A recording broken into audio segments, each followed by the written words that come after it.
श्री वाहिगुरु साहिब जी।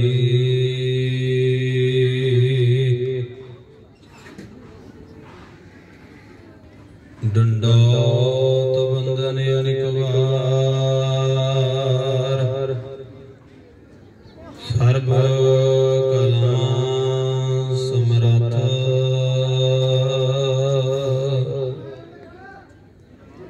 Dolan ते रखो प्रभु। नानक दे कर हथ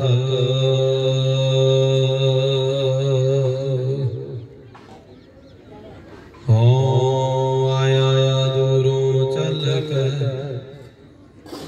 मैं तकी तो शरणाई जियो।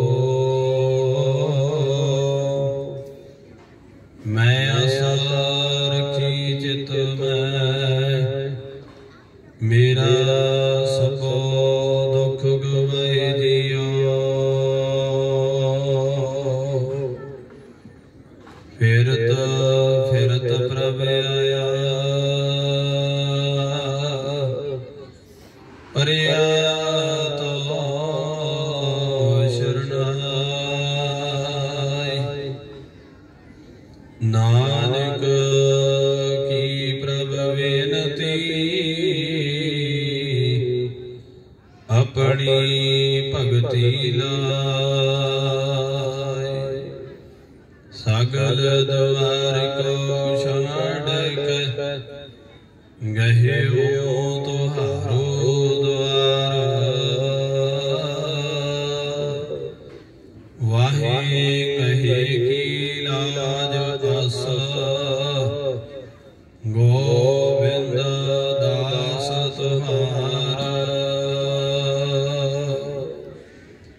वाहे कहे की लाज आसा गोविंद दास तुम्हारा।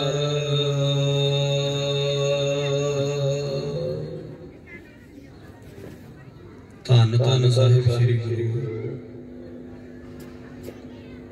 गुरु ग्रंथ साहिब महाराज जी दे पावन पवित्र दरबार दे अंदर बैठ के सतगुरु जी की पावन बाणी का आनंद माण रही गुरु पातशाह जी वालों साजी और निवाजी हुई साध संगत जी। आओ सब तो पहला धन गुरु ग्रंथ साहिब महाराज जी दे पावन दरबार दे अंदर लवाइए आपो अपनियां हाजरियां, अपनियां मनोवृत्तियां नूं करिए एकागर। चित्त नूं जोड़िए गुरु पातशाह जी दे चरण कमलां दे नाल। 10वें पातशाह साहिब श्री गुरु गोबिंद सिंह साहिब महाराज जी वालों बख्शिश कीता होया फतेह दा नारा बुलंद करदे होए सारी संगत एक बार गज के बुलाओ फतेह जी। आखो वाहिगुरु जी का खालसा वाहिगुरु जी की फतेह।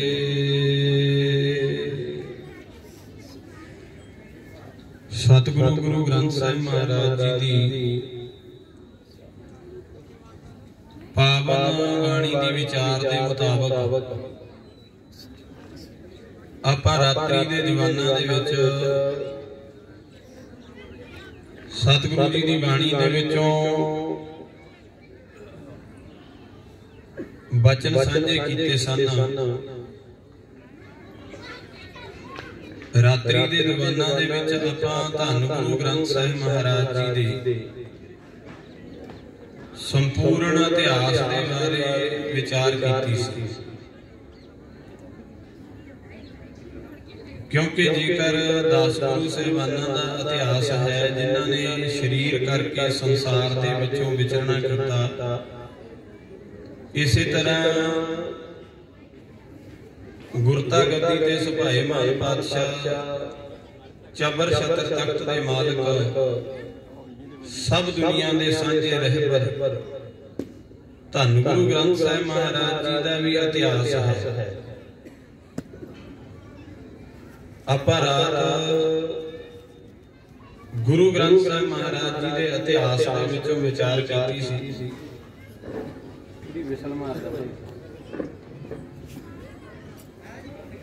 ਉਸ ਵਿਚਾਰ ਦੇ ਤਹਿਤ ਗੁਰੂ ਜੀ ਦੀ ਬਾਣੀ ਦੇ ਵਿੱਚੋਂ ਕੁਝ ਕੁ ਵਿਚਾਰਾਂ ਆਪਾਂ ਲਈਆਂ ਵੀ ਸਤਿਗੁਰੂ ਤਾਰਨਹਾਰ ਪਾਤਸ਼ਾਹ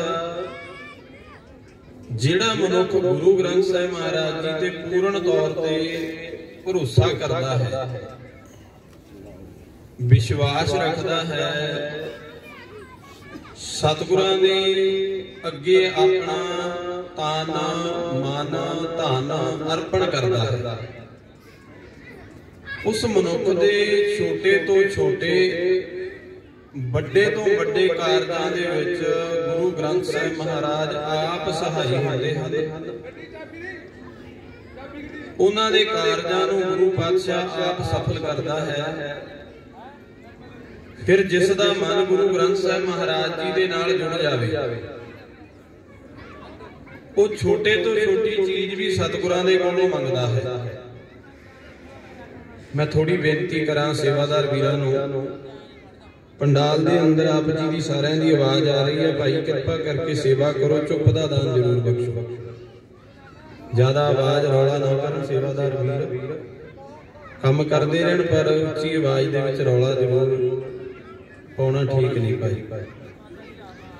ਹੁਣ ਸਤਿਗੁਰੂ ਜੀ ਨੇ ਕਹਿ ਦਿੱਤਾ, ਜਿਨ੍ਹਾਂ ਨੇ ਰੱਬ ਨੂੰ ਖੁਸ਼ ਕੀਤਾ, ਰੱਬ ਦੇ ਨਾਲ ਪਿਆਰ ਕੀਤਾ, ਰੱਬ ਦੀ ਬੰਦਗੀ ਕੀਤੀ, ਉਹਨਾਂ ਨੇ ਨਿੱਕੇ ਤੋਂ ਨਿੱਕੀਆਂ ਚੀਜ਼ਾਂ, ਛੋਟੇ ਤੋਂ ਛੋਟੀ ਚੀਜ਼ ਵੀ ਪਰਮੇਸ਼ਰ ਦੇ ਕੋਲੋਂ ਮੰਗਣਾ ਕੀਤੀ, ਤੇ ਪਰਮੇਸ਼ਰ ਨੇ ਉਹਨਾਂ ਦੀ ਝੋਲੀ ਦੇ ਵਿੱਚ ਹਰ ਇੱਕ ਦੁਨੀਆਦਾਰੀ ਦੀ ਵਸਤੂ ਵੀ ਤੇ ਦਰਗਾਹ ਦੇ ਵਿੱਚ ਜੋ ਨਾਮ ਨੂੰ ਤਰਜੀਹ ਦਿੱਤੀ ਹੈ ਬਾਣੀ ਦੇ ਅੰਦਰ, ਉਹ ਨਾਮ ਵੀ ਉਸ ਝੋਲੀ ਦੇ ਵਿੱਚ ਪਰਮੇਸ਼ਰ ਨੇ ਪਾਉਣਾ ਕੀਤਾ। ਬਾਬਾ ਕਬੀਰ ਸਾਹਿਬ ਜੀ ਦੀ ਬਾਣੀ ਦੇ ਵਿੱਚੋਂ ਵਿਚਾਰ ਲੈ ਲਈਏ। ਬਾਬਾ ਕਬੀਰ ਸਾਹਿਬ ਕਹਿੰਦੇ, ਜਦੋਂ ਪਰਮੇਸ਼ਰ ਪਰਮਾਤਮਾ ਵਾਹਿਗੁਰੂ ਅਕਾਲ ਪੁਰਖ ਜੀ ਨਾਲ ਮੇਰਾ ਮੇਲ ਹੋਇਆ, ਉਹਨਾਂ ਨੇ ਮੈਨੂੰ ਪ੍ਰਗਟ ਹੋ ਕੇ ਦਰਸ਼ਨ ਦਿੱਤੇ। ਉਸ ਵਕਤ ਪਰਮੇਸ਼ਰ ਪਰਮਾਤਮਾ ਦੇ ਕੋਲੋਂ ਮੈਂ ਨਿੱਕੇ ਤੋਂ ਨਿੱਕੀ ਚੀਜ਼ ਵੀ ਮੰਗੀ। ਹੁਣ ਜਿਹੜੀਆਂ ਸੰਗਤਾਂ ਨੇ ਰਾਤਰੀ ਦਾ ਦੀਵਾਨ ਸੁਣਿਆ ਨਾ ਜੀ, ਉਹਨਾਂ ਦੇ ਦਿਮਾਗ ਦੇ ਅੰਦਰ ਇਹ ਵਿਚਾਰ ਆ ਗਈ ਹੋਵੇਗੀ, ਆਪਾਂ ਰਾਤ ਵਿਚਾਰ ਕੀਤੀ ਸੀ ਵੀ ਛੋਟੇ ਤੋਂ ਛੋਟੀ ਚੀਜ਼ ਵੀ ਗੁਰੂ ਪਾਤਸ਼ਾਹ ਜੀ ਨੇ ਉਹਨਾਂ ਦੇ ਘਰ ਦੇ ਵਿੱਚ ਦਿੱਤੀ, ਜਿਨ੍ਹਾਂ ਨੇ ਗੁਰੂ ਤੇ ਭਰੋਸਾ ਕੀਤਾ, ਜਾਂ ਜਿਹੜੇ ਅੱਜ ਵੀ ਗੁਰੂ ਤੇ ਭਰੋਸਾ ਕਰਦੇ ਆ, ਉਹਨਾਂ ਦੇ ਘਰਾਂ ਦੇ ਵਿੱਚ ਗੁਰੂ ਅੱਜ ਵੀ ਵਸਤੂਆਂ ਦਿੰਦਾ ਹੈ। ਹੁਣ ਬਾਬਾ ਕਬੀਰ ਸਾਹਿਬ ਜੀ ਕਹਿੰਦੇ, ਜਿਸ ਵਕਤ ਮੇਰੇ ਸਾਹਮਣੇ ਪਰਮੇਸ਼ਰ ਪ੍ਰਗਟ ਹੋਏ, ਪਰਮਾਤਮਾ ਪ੍ਰਗਟ ਹੋਏ, ਤੇ ਮੈਂ ਪਰਮਾਤਮਾ ਤੋਂ ਨਿੱਕੇ ਤੋਂ ਨਿੱਕੀ ਚੀਜ਼ ਵੀ ਮੰਗ ਲਈ ਤੇ ਪਰਮਾਤਮਾ ਨੇ ਮੈਨੂੰ ਉਹ ਵੀ ਦੇ ਦਿੱਤੀ। ਪਰ ਇੱਕ ਗੱਲ ਮੈਂ ਨਾਲ ਦੀ ਨਾਲ ਸੰਗਤ ਨਾਲ ਸਾਂਝੀ ਕਰ ਲਵਾਂ ਜੀ, ਜਦੋਂ ਗੁਰੂ ਤੇ ਪੂਰਨ ਵਿਸ਼ਵਾਸ ਹੋ ਜਾਵੇ, ਗੁਰੂ ਤੇ ਪੂਰਨ ਭਰੋਸਾ ਵੱਜ ਜਾਵੇ, ਮਨ ਗੁਰੂ ਗ੍ਰੰਥ ਸਾਹਿਬ ਮਹਾਰਾਜ ਜੀ ਦੇ ਅੱਗੇ ਅਰਪਣ ਕਰ ਦਈਏ, ਉਦੋਂ ਗੁਰੂ ਮਨ ਦੀ ਭਾਵਨਾ, ਮਨ ਦੀ ਅਵਸਥਾ, ਮਨ ਦੀ ਵਿਚਾਰ ਨੂੰ ਸਮਝ ਕੇ ਫੇਰ ਪੂਰਨ ਕਰਦਾ ਮਨ ਦੀ ਭਾਵਨਾ। ਦੂਸਰੀ ਗੱਲ, ਗੁਰੂ ਮਨ ਦੀ ਭਾਵਨਾ ਉਹ ਪੂਰਨ ਕਰਦਾ ਹੈ ਜੋ ਗੁਰੂ ਦੇ ਸਮਰੱਥ ਹੈ ਚੀਜ਼। ਐ ਕਹਿ ਲਈਏ, ਜੇ ਗੁਰੂ ਦੇ ਭਾਣੇ ਤੋਂ ਬਾਹਰ ਜਾ ਕੇ ਮੰਗਾਂਗੇ, ਉਹ ਮਨ ਦੀ ਭਾਵਨਾ ਸ਼ਾਇਦ ਪੂਰੀ ਨਾ ਹੋਵੇ, ਕਿਉਂਕਿ ਕਈ ਵਾਰ ਮਨੁੱਖ ਦੇ ਮਨ ਦੀ ਅਵਸਥਾ ਇਦਾਂ ਦੀ ਹੁੰਦੀ ਆ, ਜਿਹੜੀ ਵਸਤੂ ਅਸੀਂ ਨਹੀਂ ਪਾ ਸਕਦੇ, ਜਾਂ ਜਿਹੜੀਆਂ ਵਸਤੂਆਂ ਸਾਡੇ ਜੀਵਨ ਦੇ ਵਿੱਚ ਸਾਡੇ ਲਈ ਖਤਰਨਾਕ ਹੋ ਸਕਦੀਆਂ ਨੇ ਅੱਗੇ ਜਾ ਕੇ, ਉਹ ਚੀਜ਼ਾਂ ਗੁਰੂ ਜਾਣਦਾ ਹੈ, ਗੁਰੂ ਸਾਨੂੰ ਉਹ ਵਸਤੂਆਂ ਨਹੀਂ ਦਿੰਦਾ।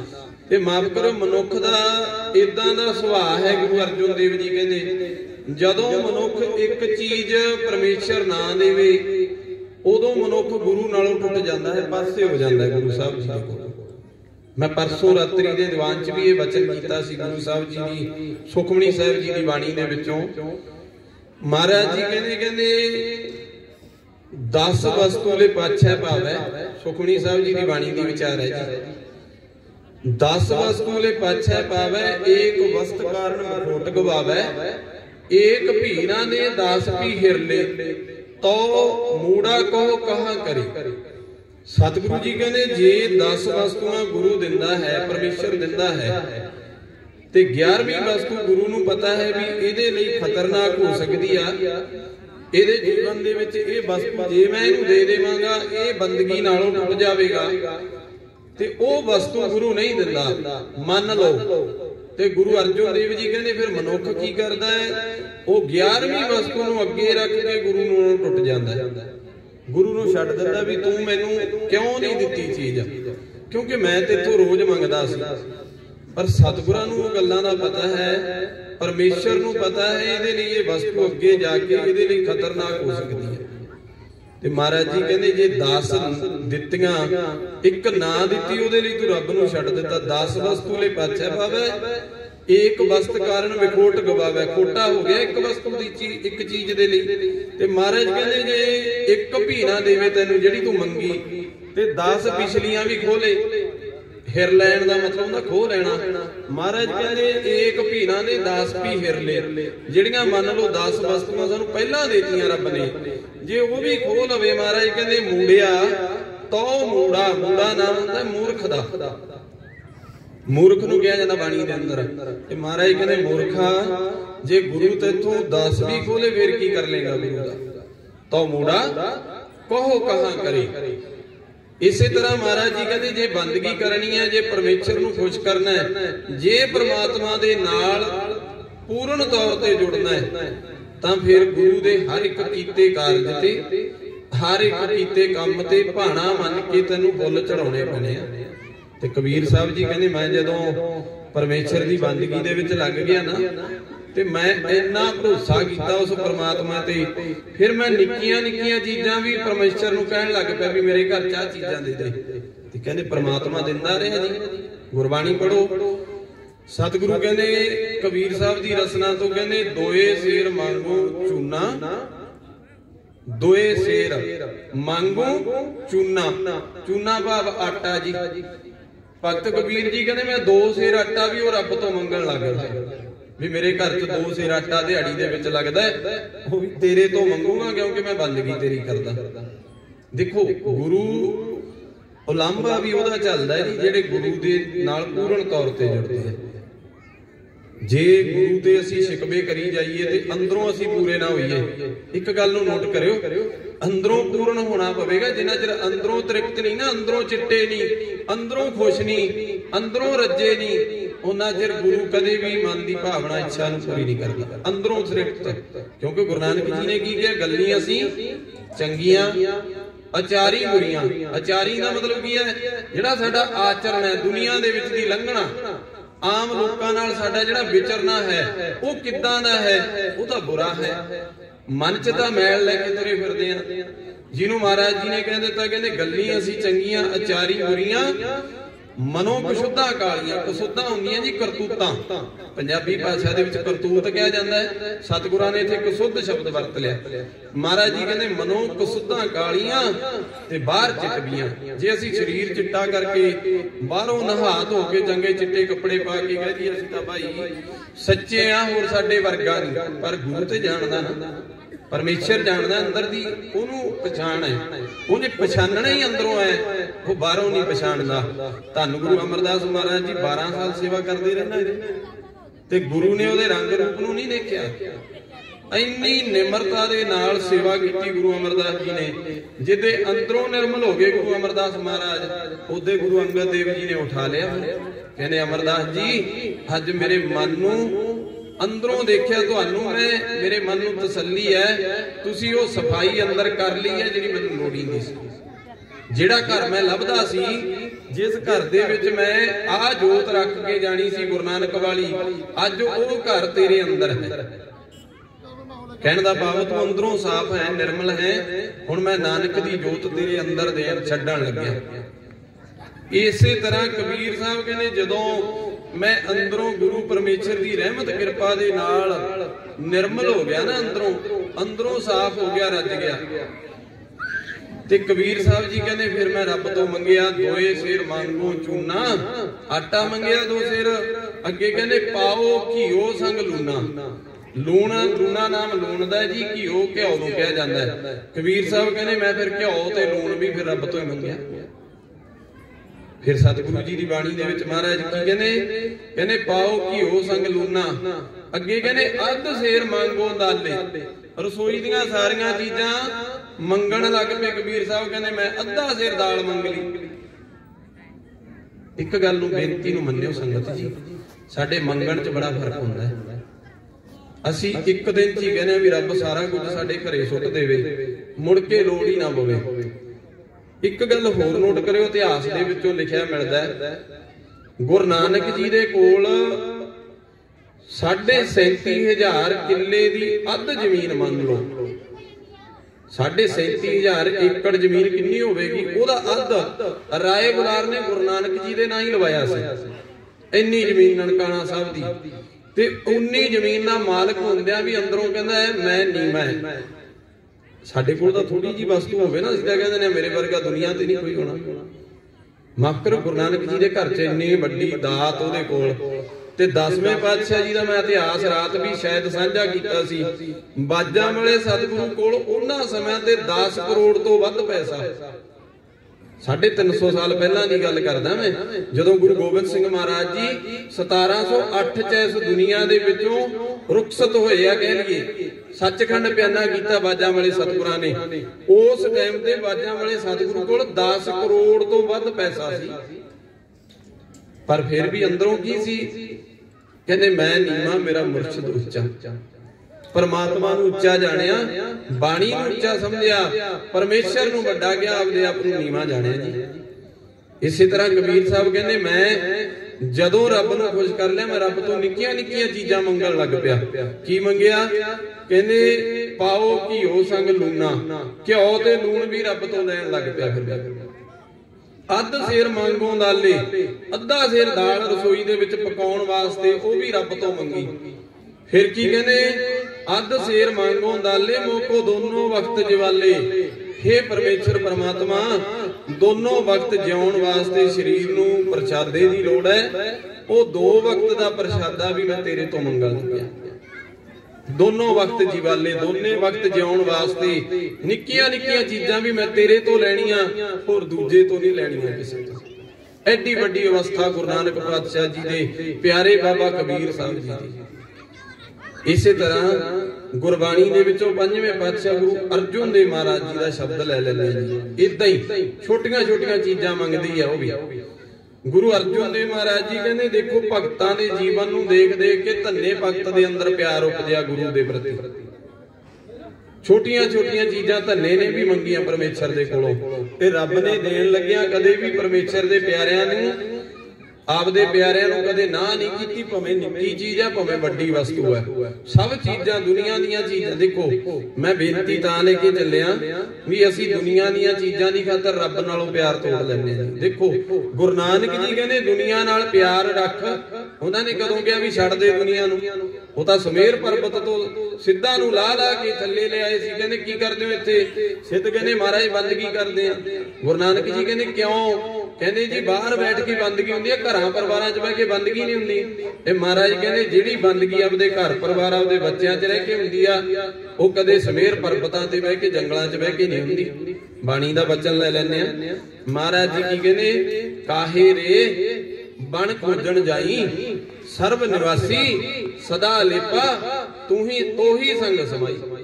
वो कहने जंगलां च की भालण जाने? बाणी कहंदी काहे रे बण खोजन जाई।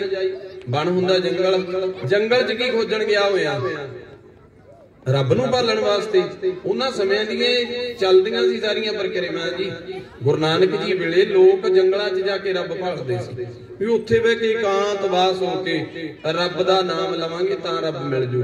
तां ही तां कहा भुखियां भुख ना उतरी जे वन्ना पुरियां भार, सहज सियाणपा लख होए तां इक ना चलै नाल। किव सचियारा होई है किव कूड़ा टुटै पाल, चुप्पै चुप ना हो गई जे लाए राह लिवतार। सारे शब्द तां पए जी। वो कहने जे जंगल च जाके चुप करके मोनी बन के बह गया फिर रब मिल जू? नहीं मिलना। रब मिलूगा अंदरों निर्मल होया। तो भावें परिवार च बह के गुरु साहब नाल प्यार बना के भी, गुरु नानक ने कहा ना पहला बचनी सिद्धांत सिੱਖੀ ਦਾ किरत कर। किरत तां होगी जे परिवार दे विच रहूगा। परिवार नूं पालण वास्ते लालच दे नाल, लोभ दे नाल कह दईए चलो आपां, वैसे ये शब्द गुरु जी दी बाणी नहीं कहंदी भी लोभ लालच लई काम कर। वो कहने तेरे परिवार पालण वास्ते ते परिवार नूं पालण लई असीं किरत करांगे जी। वो चाहे खेती करदा कोई, चाहे कोई कारोबार करदा, कोई बिजनेस करदा, कोई दुकान करदा, पर करदा तां परिवार दे पालण लई है ना। किरत तां है उहदी, ਉਹ ਕਿਰਤ ਕਰਨੀ ਪਹਿਲਾ ਸਿਧਾਂਤ ਰੱਖਿਆ ਗੁਰੂ ਨਾਨਕ ਦੇ ਤਿੰਨਾਂ ਦੇ ਵਿੱਚੋਂ। ਪਹਿਲਾਂ ਕਿਰਤ ਕਰ, ਦੂਜੀ ਗੱਲ ਕਹਿੰਦੇ ਨਾਮ ਜਪ ਫਿਰ ਪਰਿਵਾਰ 'ਚ ਰਹਿ ਕੇ, ਤੀਜੀ ਗੱਲ ਕਹਿੰਦੇ ਫਿਰ ਜਦੋਂ ਤੇਰੇ ਕੋਲ ਗੁਰੂ ਦੀ ਦਿੱਤੀ ਹਰ ਇੱਕ ਦਾਤ ਆਉਣ ਲੱਗੀ ਫਿਰ ਉਹਨੂੰ ਵੰਡ ਕੇ ਛਕਣ ਲੱਗ ਜਾ। ਉਹ ਗਰੀਬ ਨੂੰ ਵੀ ਦੇਣ ਲੱਗਿਆ ਝਿਜਕਣਾ, ਜਿੱਥੇ ਦਾਨ ਦੇਣਾ ਬਣਦਾ ਉੱਥੇ ਦਾਨ ਦੇ। ਇੱਕ ਮੈਂ ਹੋਰ ਗੱਲ ਲੈ ਲਾਂ, ਦਾਨ ਦੇਣਾ ਠੱਗਾਂ ਨੂੰ ਨਹੀਂ ਦੇਣਾ ਹੁੰਦਾ। ਇੱਕ ਗੱਲ ਨੂੰ ਸਮਝੋ, ਦਾਨ ਗਰੀਬ ਦਾ ਮੂੰਹ ਗੁਰੂ ਦੀ ਗੋਲਕ। ਇਹ ਨਹੀਂ ਕਿਹਾ ਵੀ ਬਾਬਿਆਂ ਦਾ ਮੂੰਹ ਤੇ ਗੁਰੂ ਦੀ ਗੋਲਕ। ਕਿੱਥੇ ਲਿਖਿਆ ਗੁਰੂ ਗ੍ਰੰਥ ਸਾਹਿਬ ਜੀ 'ਚ ਵੀ ਵੱਡੇ ਵੱਡੇ ਬਾਬਿਆਂ ਦਾ ਮੂੰਹ ਤੇ ਗੁਰੂ ਦੀ ਗੋਲਕ ਲਿਖਿਆ ਕਿਤੇ? ਅੱਜ ਕੀ ਹੈ ਸਾਡੇ ਪਿੰਡਾਂ ਦੇ ਵਿੱਚ, ਉਹ ਜੀ ਫਲਾਨੇ ਬਾਬੇ ਨੇ ਬੋਰੀਆਂ ਲਾਈਆਂ, 40 ਬੋਰੀਆਂ ਮੈਨੂੰ ਦਿੱਤੀਆਂ, ਮੈਂ ਭਰਨੀਆਂ ਆਪਦੀ ਪੱਤੀ ਚੋਂ। ਕਦੇ ਉਹ ਬਾਬਿਆਂ ਦੇ ਘਰੇ ਜਾ ਕੇ ਦੇਖਿਓ। ਆਪਾਂ ਆਮ ਸਧਾਰਨ ਲੋਕ ਆ ਨਾ, ਆਪਾਂ ਤੋਂ ਤਾਂ ਨਵਾਂ ਸਾਈਕਲ ਨਹੀਂ ਖਰੀਦਿਆ ਜਾਂਦਾ ਕਮਾਈ ਕਰਕੇ, ਤੇ ਬਾਬੇ ਹਰ 6 ਮਹੀਨਿਆਂ ਬਾਅਦ ਗੱਡੀ ਨਵੀਂ ਲੈ ਲੈਂਦੇ ਆ। ਉਹ ਕਿੱਥੋਂ ਲੈਂਦੇ ਆ ਜੀ? ਉਹ ਸਾਰੇ ਆਪਣੀਆਂ ਜੇਬਾਂ ਚੋਂ ਕੱਢੇ ਪੈਸੇ ਹੁੰਦੇ ਆ। ਦੂਸਰੀ ਗੱਲ, ਜਿੰਨੇ ਇਹ ਬਾਬੇ ਆ ਪੰਜਾਬ ਦੇ ਵਿੱਚ, ਕਿਸੇ ਪ੍ਰਕਾਰ ਦਾ ਬਾਬਾ, ਮੈਂ ਸਪੈਸ਼ਲ ਤੌਰ ਤੇ ਨਹੀਂ ਕਹਿੰਦਾ, ਇਹ ਸਾਰੇ ਗੁਰੂ ਸਾਹਿਬ ਜੀ ਦੇ ਇਤਿਹਾਸ ਨੂੰ ਵਿਗਾੜਨ ਪਿੱਛੇ ਲੱਗੇ ਹੋਏ ਆ। ਕਈ ਤਾਂ ਇਦਾਂ ਹੈ ਵੀ ਸਿੱਖੀ ਨਾਲੋਂ ਤੋੜੋ ਤੇ ਆਪਦੇ ਪਿੱਛੇ ਜੋੜੋ। ਉਹ ਇਤਿਹਾਸ ਦਾ ਵਿਗਾੜ ਹੈ ਸਾਡੇ ਦਾ, ਕਿਉਂਕਿ ਜਦੋਂ ਅਸੀਂ ਆਪਦੇ ਇਤਿਹਾਸ ਨੂੰ ਭੁੱਲ ਗਏ, ਗੁਰੂ ਗੋਬਿੰਦ ਸਿੰਘ ਜੀ ਦੀਆਂ ਕੀਤੀਆਂ ਕੁਰਬਾਨੀਆਂ ਨੂੰ ਭੁੱਲ ਗਏ, ਛੋਟੇ ਸਾਹਿਬਜ਼ਾਦਿਆਂ ਦੀਆਂ ਦਿੱਤੀਆਂ ਸ਼ਹਾਦਤਾਂ ਨੂੰ ਭੁੱਲ ਗਏ, ਸਮਝੋ ਗੁਰੂ ਨਾਲੋਂ ਬੇਮੁਖ ਹੋ ਗਏ। ਉਹ ਹੈ ਇਤਿਹਾਸ ਵਿਗੜ ਜੂ ਸਾਡਾ। ਇੱਥੇ ਕਈ ਕਾਰਜ ਕਰਦੇ ਆ, ਇਤਿਹਾਸ ਨੂੰ ਭੰਨ ਤੋੜ ਕਰਦੇ ਆ। ਉਹ ਕਾਰ ਸੇਵਾ ਵਾਲੇ ਬਾਬੇ ਸਿੱਖੀ ਦੇ ਵਿੱਚ ਘੁਣ ਬਣ ਕੇ ਬੜੇ ਹੋਏ ਆ ਜਿਹੜੇ। ਮੈਂ ਸਪੈਸ਼ਲ ਕਹਿੰਦਾ ਉਹਨਾਂ ਹਰੇਕ ਸਟੇਜ ਤੋਂ ਗੁਰੂ ਕਿਰਪਾ ਕਰਦਾ। ਮੈਂ ਦਿੱਲੀ ਦੀ ਸਟੇਜ ਤੇ ਵੀ ਇੱਕ ਦਿਨ ਗੁਰੂ ਨੇ ਕਿਰਪਾ ਕੀਤੀ, ਬੰਗਲਾ ਸਾਹਿਬ ਮੌਕਾ ਬਖਸ਼ਿਆ ਇਸ ਪਾਤਸ਼ਾਹ ਨੇ, ਤੇ ਉੱਥੇ ਕਾਰ ਸੇਵਾ ਵਾਲੇ ਬਾਬੇ ਜਿਹੜਾ ਹਰਬੰਸ ਸਿੰਘ ਦਿੱਲੀ ਵਾਲਾ, ਉਹਦੇ ਕੁਝ ਬੰਦੇ ਵਿੱਚ ਬੈਠੇ ਸੰਗਤ ਦੇ। ਮੈਂ ਉੱਥੇ ਵੀ ਖੁੱਲ ਕੇ ਬੋਲਿਆ, ਮੈਂ ਕਿਹਾ ਜੀ ਭਾਵੇਂ ਜਾਂਦਿਆਂ ਦੇ ਗੋਲੀ ਮਾਰ ਦਿਓ, ਪਰ ਜੋ ਵਚਨ ਗੁਰੂ ਕਹਿੰਦਾ ਉਹ ਮੈਂ ਬੋਲੂੰਗਾ। ਗੁਰੂ ਕਹਿੰਦਾ ਦਾਨ ਦੇਣਾ ਸੱਚੀ ਥਾਂ ਦੇ, ਝੂਠ ਦੀ ਥਾਂ ਤੇ ਦਾਨ ਦੇਣਾ ਨਹੀਂ ਬਣਦਾ ਸਿੱਖਦਾ। ਤੇ ਕਾਰ ਸੇਵਾ ਵਾਲੇ ਬਾਬੇ ਨੂੰ ਮੈਂ ਕਿਹਾ ਨਾ, ਲੱਕੜ ਦੇ ਵਿੱਚ ਇੱਕ ਘੁਣ ਹੁੰਦਾ ਜੀ, ਤੇ ਘੁਣ ਲੱਕੜ ਨੂੰ ਅੰਦਰੋਂ ਖਾ ਜਾਂਦਾ, ਬਾਹਰੋਂ ਸਾਫ਼ ਦਿਖੀ ਜਾਂਦੀ ਹੈ ਲੱਕੜ। ਇਸੇ ਤਰ੍ਹਾਂ ਇਹ ਸਾਡੀ ਸਿੱਖੀ ਦੇ ਵਿੱਚ ਇੱਕ ਘੁਣ ਬੜਿਆ ਹੋਇਆ। ਇਹਨਾਂ ਨੇ ਸਾਰੇ ਦਾ ਸਾਰਾ ਇਤਿਹਾਸ ਮਲੀਆਂ ਮੇਟ ਕਰਤਾ। ਆਪਣੇ ਛੋਟੇ ਛੋਟੇ ਬੱਚੇ ਆ ਨਾ, ਇਹਨਾਂ ਨੂੰ ਕਦੇ ਸਰਹੰਦ ਲੈ ਕੇ ਜਾਇਓ। ਉੱਥੇ ਜਾ ਕੇ ਬੱਚਿਆਂ ਨੂੰ ਕੀ ਦੱਸਾਂਗੇ ਵੀ ਸਾਡੇ ਸਾਹਿਬਜ਼ਾਦੇ ਕਿਹੜੀਆਂ ਨੀਹਾਂ 'ਚ ਚਿਣੇ ਸੀ। ਬੱਚੇ ਪੁੱਛਦੇ ਆ ਨਾ ਜੀ, ਬੱਚਿਆਂ ਦੇ ਮਨ 'ਚ ਵੀ ਨੀਹਾਂ ਹੋਣਗੀਆਂ ਉੱਥੇ, ਉਹ ਕੰਧਾਂ ਹੋਣਗੀਆਂ ਜਿਨ੍ਹਾਂ 'ਚ ਸਾਹਿਬਜ਼ਾਦੇ ਚਿਣ ਕੇ ਸ਼ਹਾਦਤ ਹੋਈ ਆ ਉਹਨਾਂ ਦੀ। ਤੇ ਮਾਫ ਕਰੋ, ਜਦੋਂ ਬੱਚਾ ਪੁੱਛਦਾ ਵੀ ਨੀਂਹ ਕਿੱਥੇ ਆ, ਉਹ ਜਿਹੜੀ ਪਿਕਚਰਾਂ 'ਚ ਦੇਖਦੇ ਆ ਆਪਾਂ ਜਾਂ ਫੋਟੋਆਂ ਦੇ ਵਿੱਚ ਬੱਚਿਆਂ ਨੂੰ ਦਿਖਾ ਦਿੰਦੇ ਆ, ਉਹ ਨੀਂਹ ਕਿੱਥੇ ਹੈ? ਹੁਣ ਨੀਂਹ ਹੋਊਗੀ ਤਾਂ ਦਿਖਾਵਾਂਗੇ। ਨੀਂਹ ਤਾਂ ਕਾਰ ਸੇਵਾ ਵਾਲੇ ਖਾ ਗਏ, ਘੁਣ ਖਾ ਗਿਆ।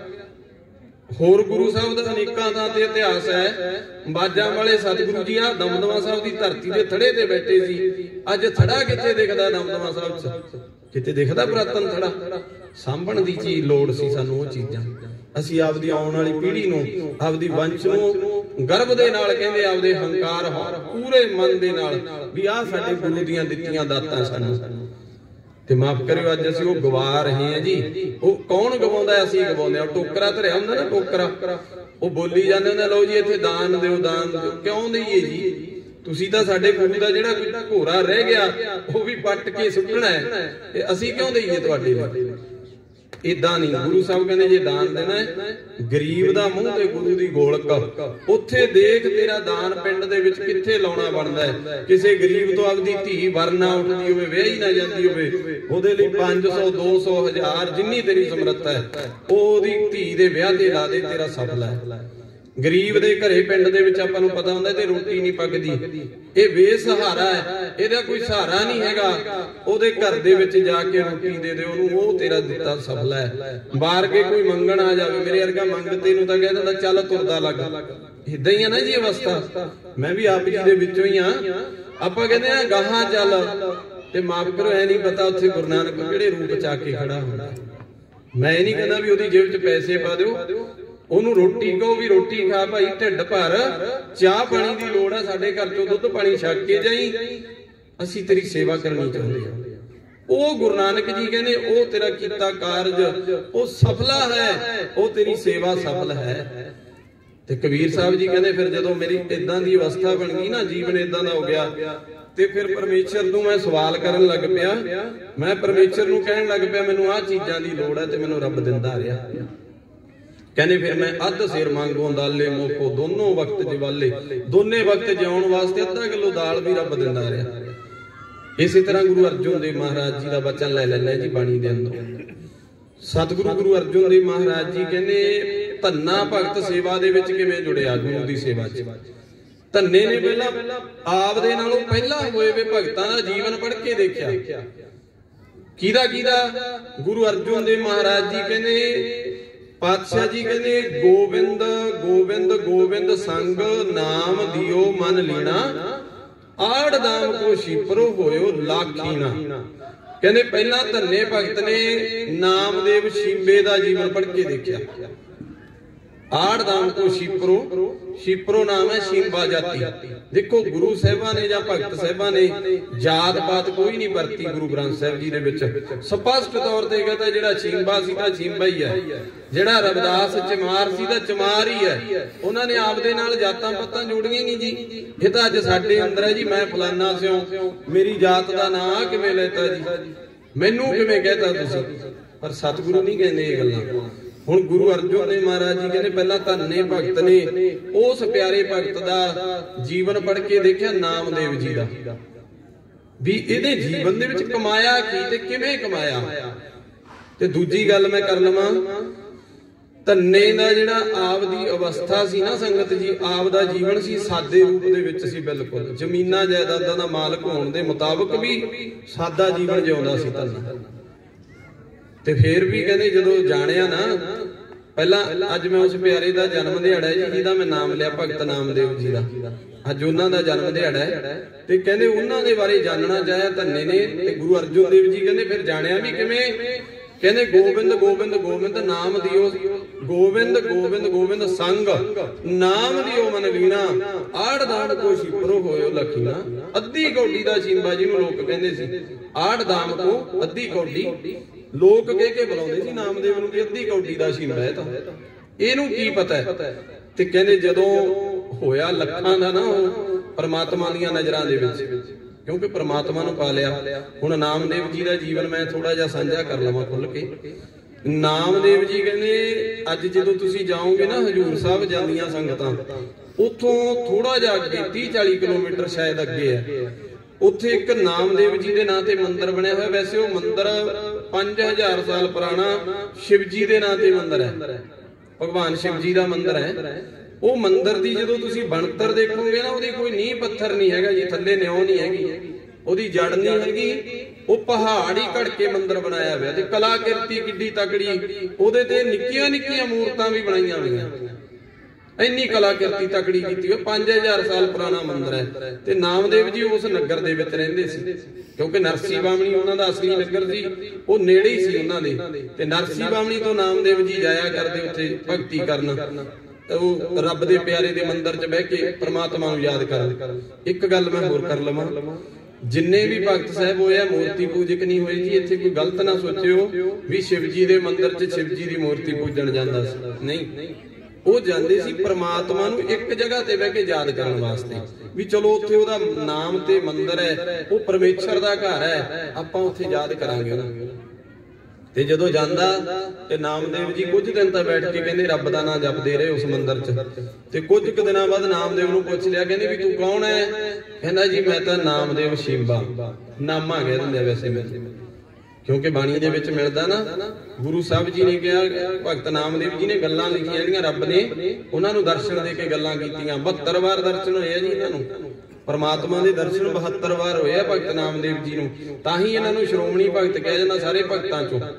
ਤੇ ਇਹਨਾਂ ਨੇ ਜਦੋਂ ਕਹਿੰਦੇ ਇੱਕ ਵਾਰ ਰੱਬ ਆਇਆ ਇਹਨਾਂ ਦੇ ਕੋਲ ਤੇ ਉਸ ਟਾਈਮ ਤੇ ਜਿਹੜੀ ਸਮੇਂ ਦੀ ਹਕੂਮਤ ਸੀ, ਦੇਖੋ ਸਰਕਾਰ ਸਮੇਂ ਦੀ ਹਕੂਮਤ ਕੋਈ ਵੀ ਹੋਵੇ ਉਹ ਸੱਚ ਬੋਲਣ ਵਾਲੇ ਦੇ ਹਰੇਕ ਵਿਰੁੱਧ ਹੁੰਦਾ ਹੈ। ਭਾਵੇਂ ਅੱਜ ਦਾ ਸਮਾਂ ਲੈ ਲਓ ਭਾਵੇਂ ਉਦੋਂ ਦਾ ਸਮਾਂ ਲੈ ਲਓ। ਤੇ ਨਾਮਦੇਵ ਜੀ ਸੱਚ ਦੇ ਪਹਿਰਾ ਦਿੰਦੇ ਸੀ। ਸਮੇਂ ਦੀ ਸਰਕਾਰ ਉਹਨਾਂ ਨੂੰ ਮਾੜਾ ਗਿਣਦੀ ਸੀ ਵੀ ਇਹ ਤਾਂ ਮਾੜਾ ਹੈ ਜੀ। ਉਹਨਾਂ ਨੇ ਕੀ ਕੀਤਾ, ਨਾਮਦੇਵ ਜੀ ਦੇ ਮੂਹਰੇ ਮਰੀ ਹੋਈ ਗਾਂ ਰੱਖ ਲਈ। ਕਹਿੰਦੇ ਵੀ ਜੇ ਤੂੰ ਕਹਿੰਦਾ ਮੈਂ ਰੱਬ ਦਾ ਪਿਆਰਾ ਹੈ, ਸਮੇਂ ਦੀ ਹਕੂਮਤ ਕਹਿਣ ਲੱਗੀ ਸਰਕਾਰ, ਰਾਜਾ ਉਸ ਸਮੇਂ ਦਾ ਉੱਥੋਂ ਦਾ, ਉਹ ਕਹਿੰਦਾ ਮਰੀ ਹੋਈ ਗਾਂ ਪਈ ਆ ਕੋਲੇ ਦਾ ਜਿਉਂਦਾ ਬੱਚਾ ਖੜਾ ਹੈ। ਜੇ ਤੇਰੇ ਹੀ ਰੱਬ ਮੰਨਦਾ, ਤੂੰ ਕਹਿੰਦਾ ਮੈਂ ਰੱਬ ਨੂੰ ਧਿਆਉਣਾ, ਉਹ ਰੱਬ ਨੂੰ ਧਿਆਉਣਾ ਜਿਹੜਾ ਸਾਰਿਆਂ ਦੇ ਵਿੱਚ ਹੈ, ਤੇ ਮੈਂ ਦੇਖਣਾ ਚਾਹੁੰਦਾ ਉਹ ਰੱਬ ਫਿਰ ਆ ਗਾਂ 'ਚ ਵੀ ਹੋਊਗਾ। ਇਹ ਮਰ ਗਈ ਹੈ, ਇਹਦੇ 'ਚ ਦੁਬਾਰੇ ਸਵਾਸ ਪਵਾ ਕੇ ਦਿਖਾਓ ਉਸ ਰੱਬ ਦਾ। ਭਗਤ ਨਾਮਦੇਵ ਜੀ ਕਹਿੰਦੇ ਜੀ ਮੇਰੇ 'ਚ ਪਾਵਰ ਨਹੀਂ ਵੀ ਮੈਂ ਗੁਰੂ ਨੂੰ ਹੁਕਮ ਕਰਾਂ, ਮੈਂ ਪ੍ਰਮਾਤਮਾ ਨੂੰ ਹੁਕਮ ਕਰਾਂ, ਹਾਂ ਮੈਂ ਬੇਨਤੀ ਕਰ ਸਕਦਾ। ਤੇ ਕਹਿੰਦੇ ਜਦੋਂ ਬੇਨਤੀ ਕੀਤੀ ਤੇ ਪ੍ਰਮਾਤਮਾ ਪ੍ਰਗਟ ਹੋਇਆ, ਕਿਉਂਕਿ ਆਪਦੇ ਪਿਆਰਿਆਂ ਦੀ ਉਹ ਕਦੇ ਵੀ ਦੁਨੀਆ ਤੋਂ ਬੇਅਦਬੀ ਨਹੀਂ ਹੋਣ ਦਿੰਦਾ ਪਰਮੇਸ਼ਰ, ਜਿਹੜੇ ਉਹਨੂੰ ਚੰਗੀ ਤਰ੍ਹਾਂ ਮੰਨਦੇ ਆ, ਦਿਲੋਂ ਮੰਨਦੇ ਆ, ਪਿਆਰ ਕਰਦੇ ਆ।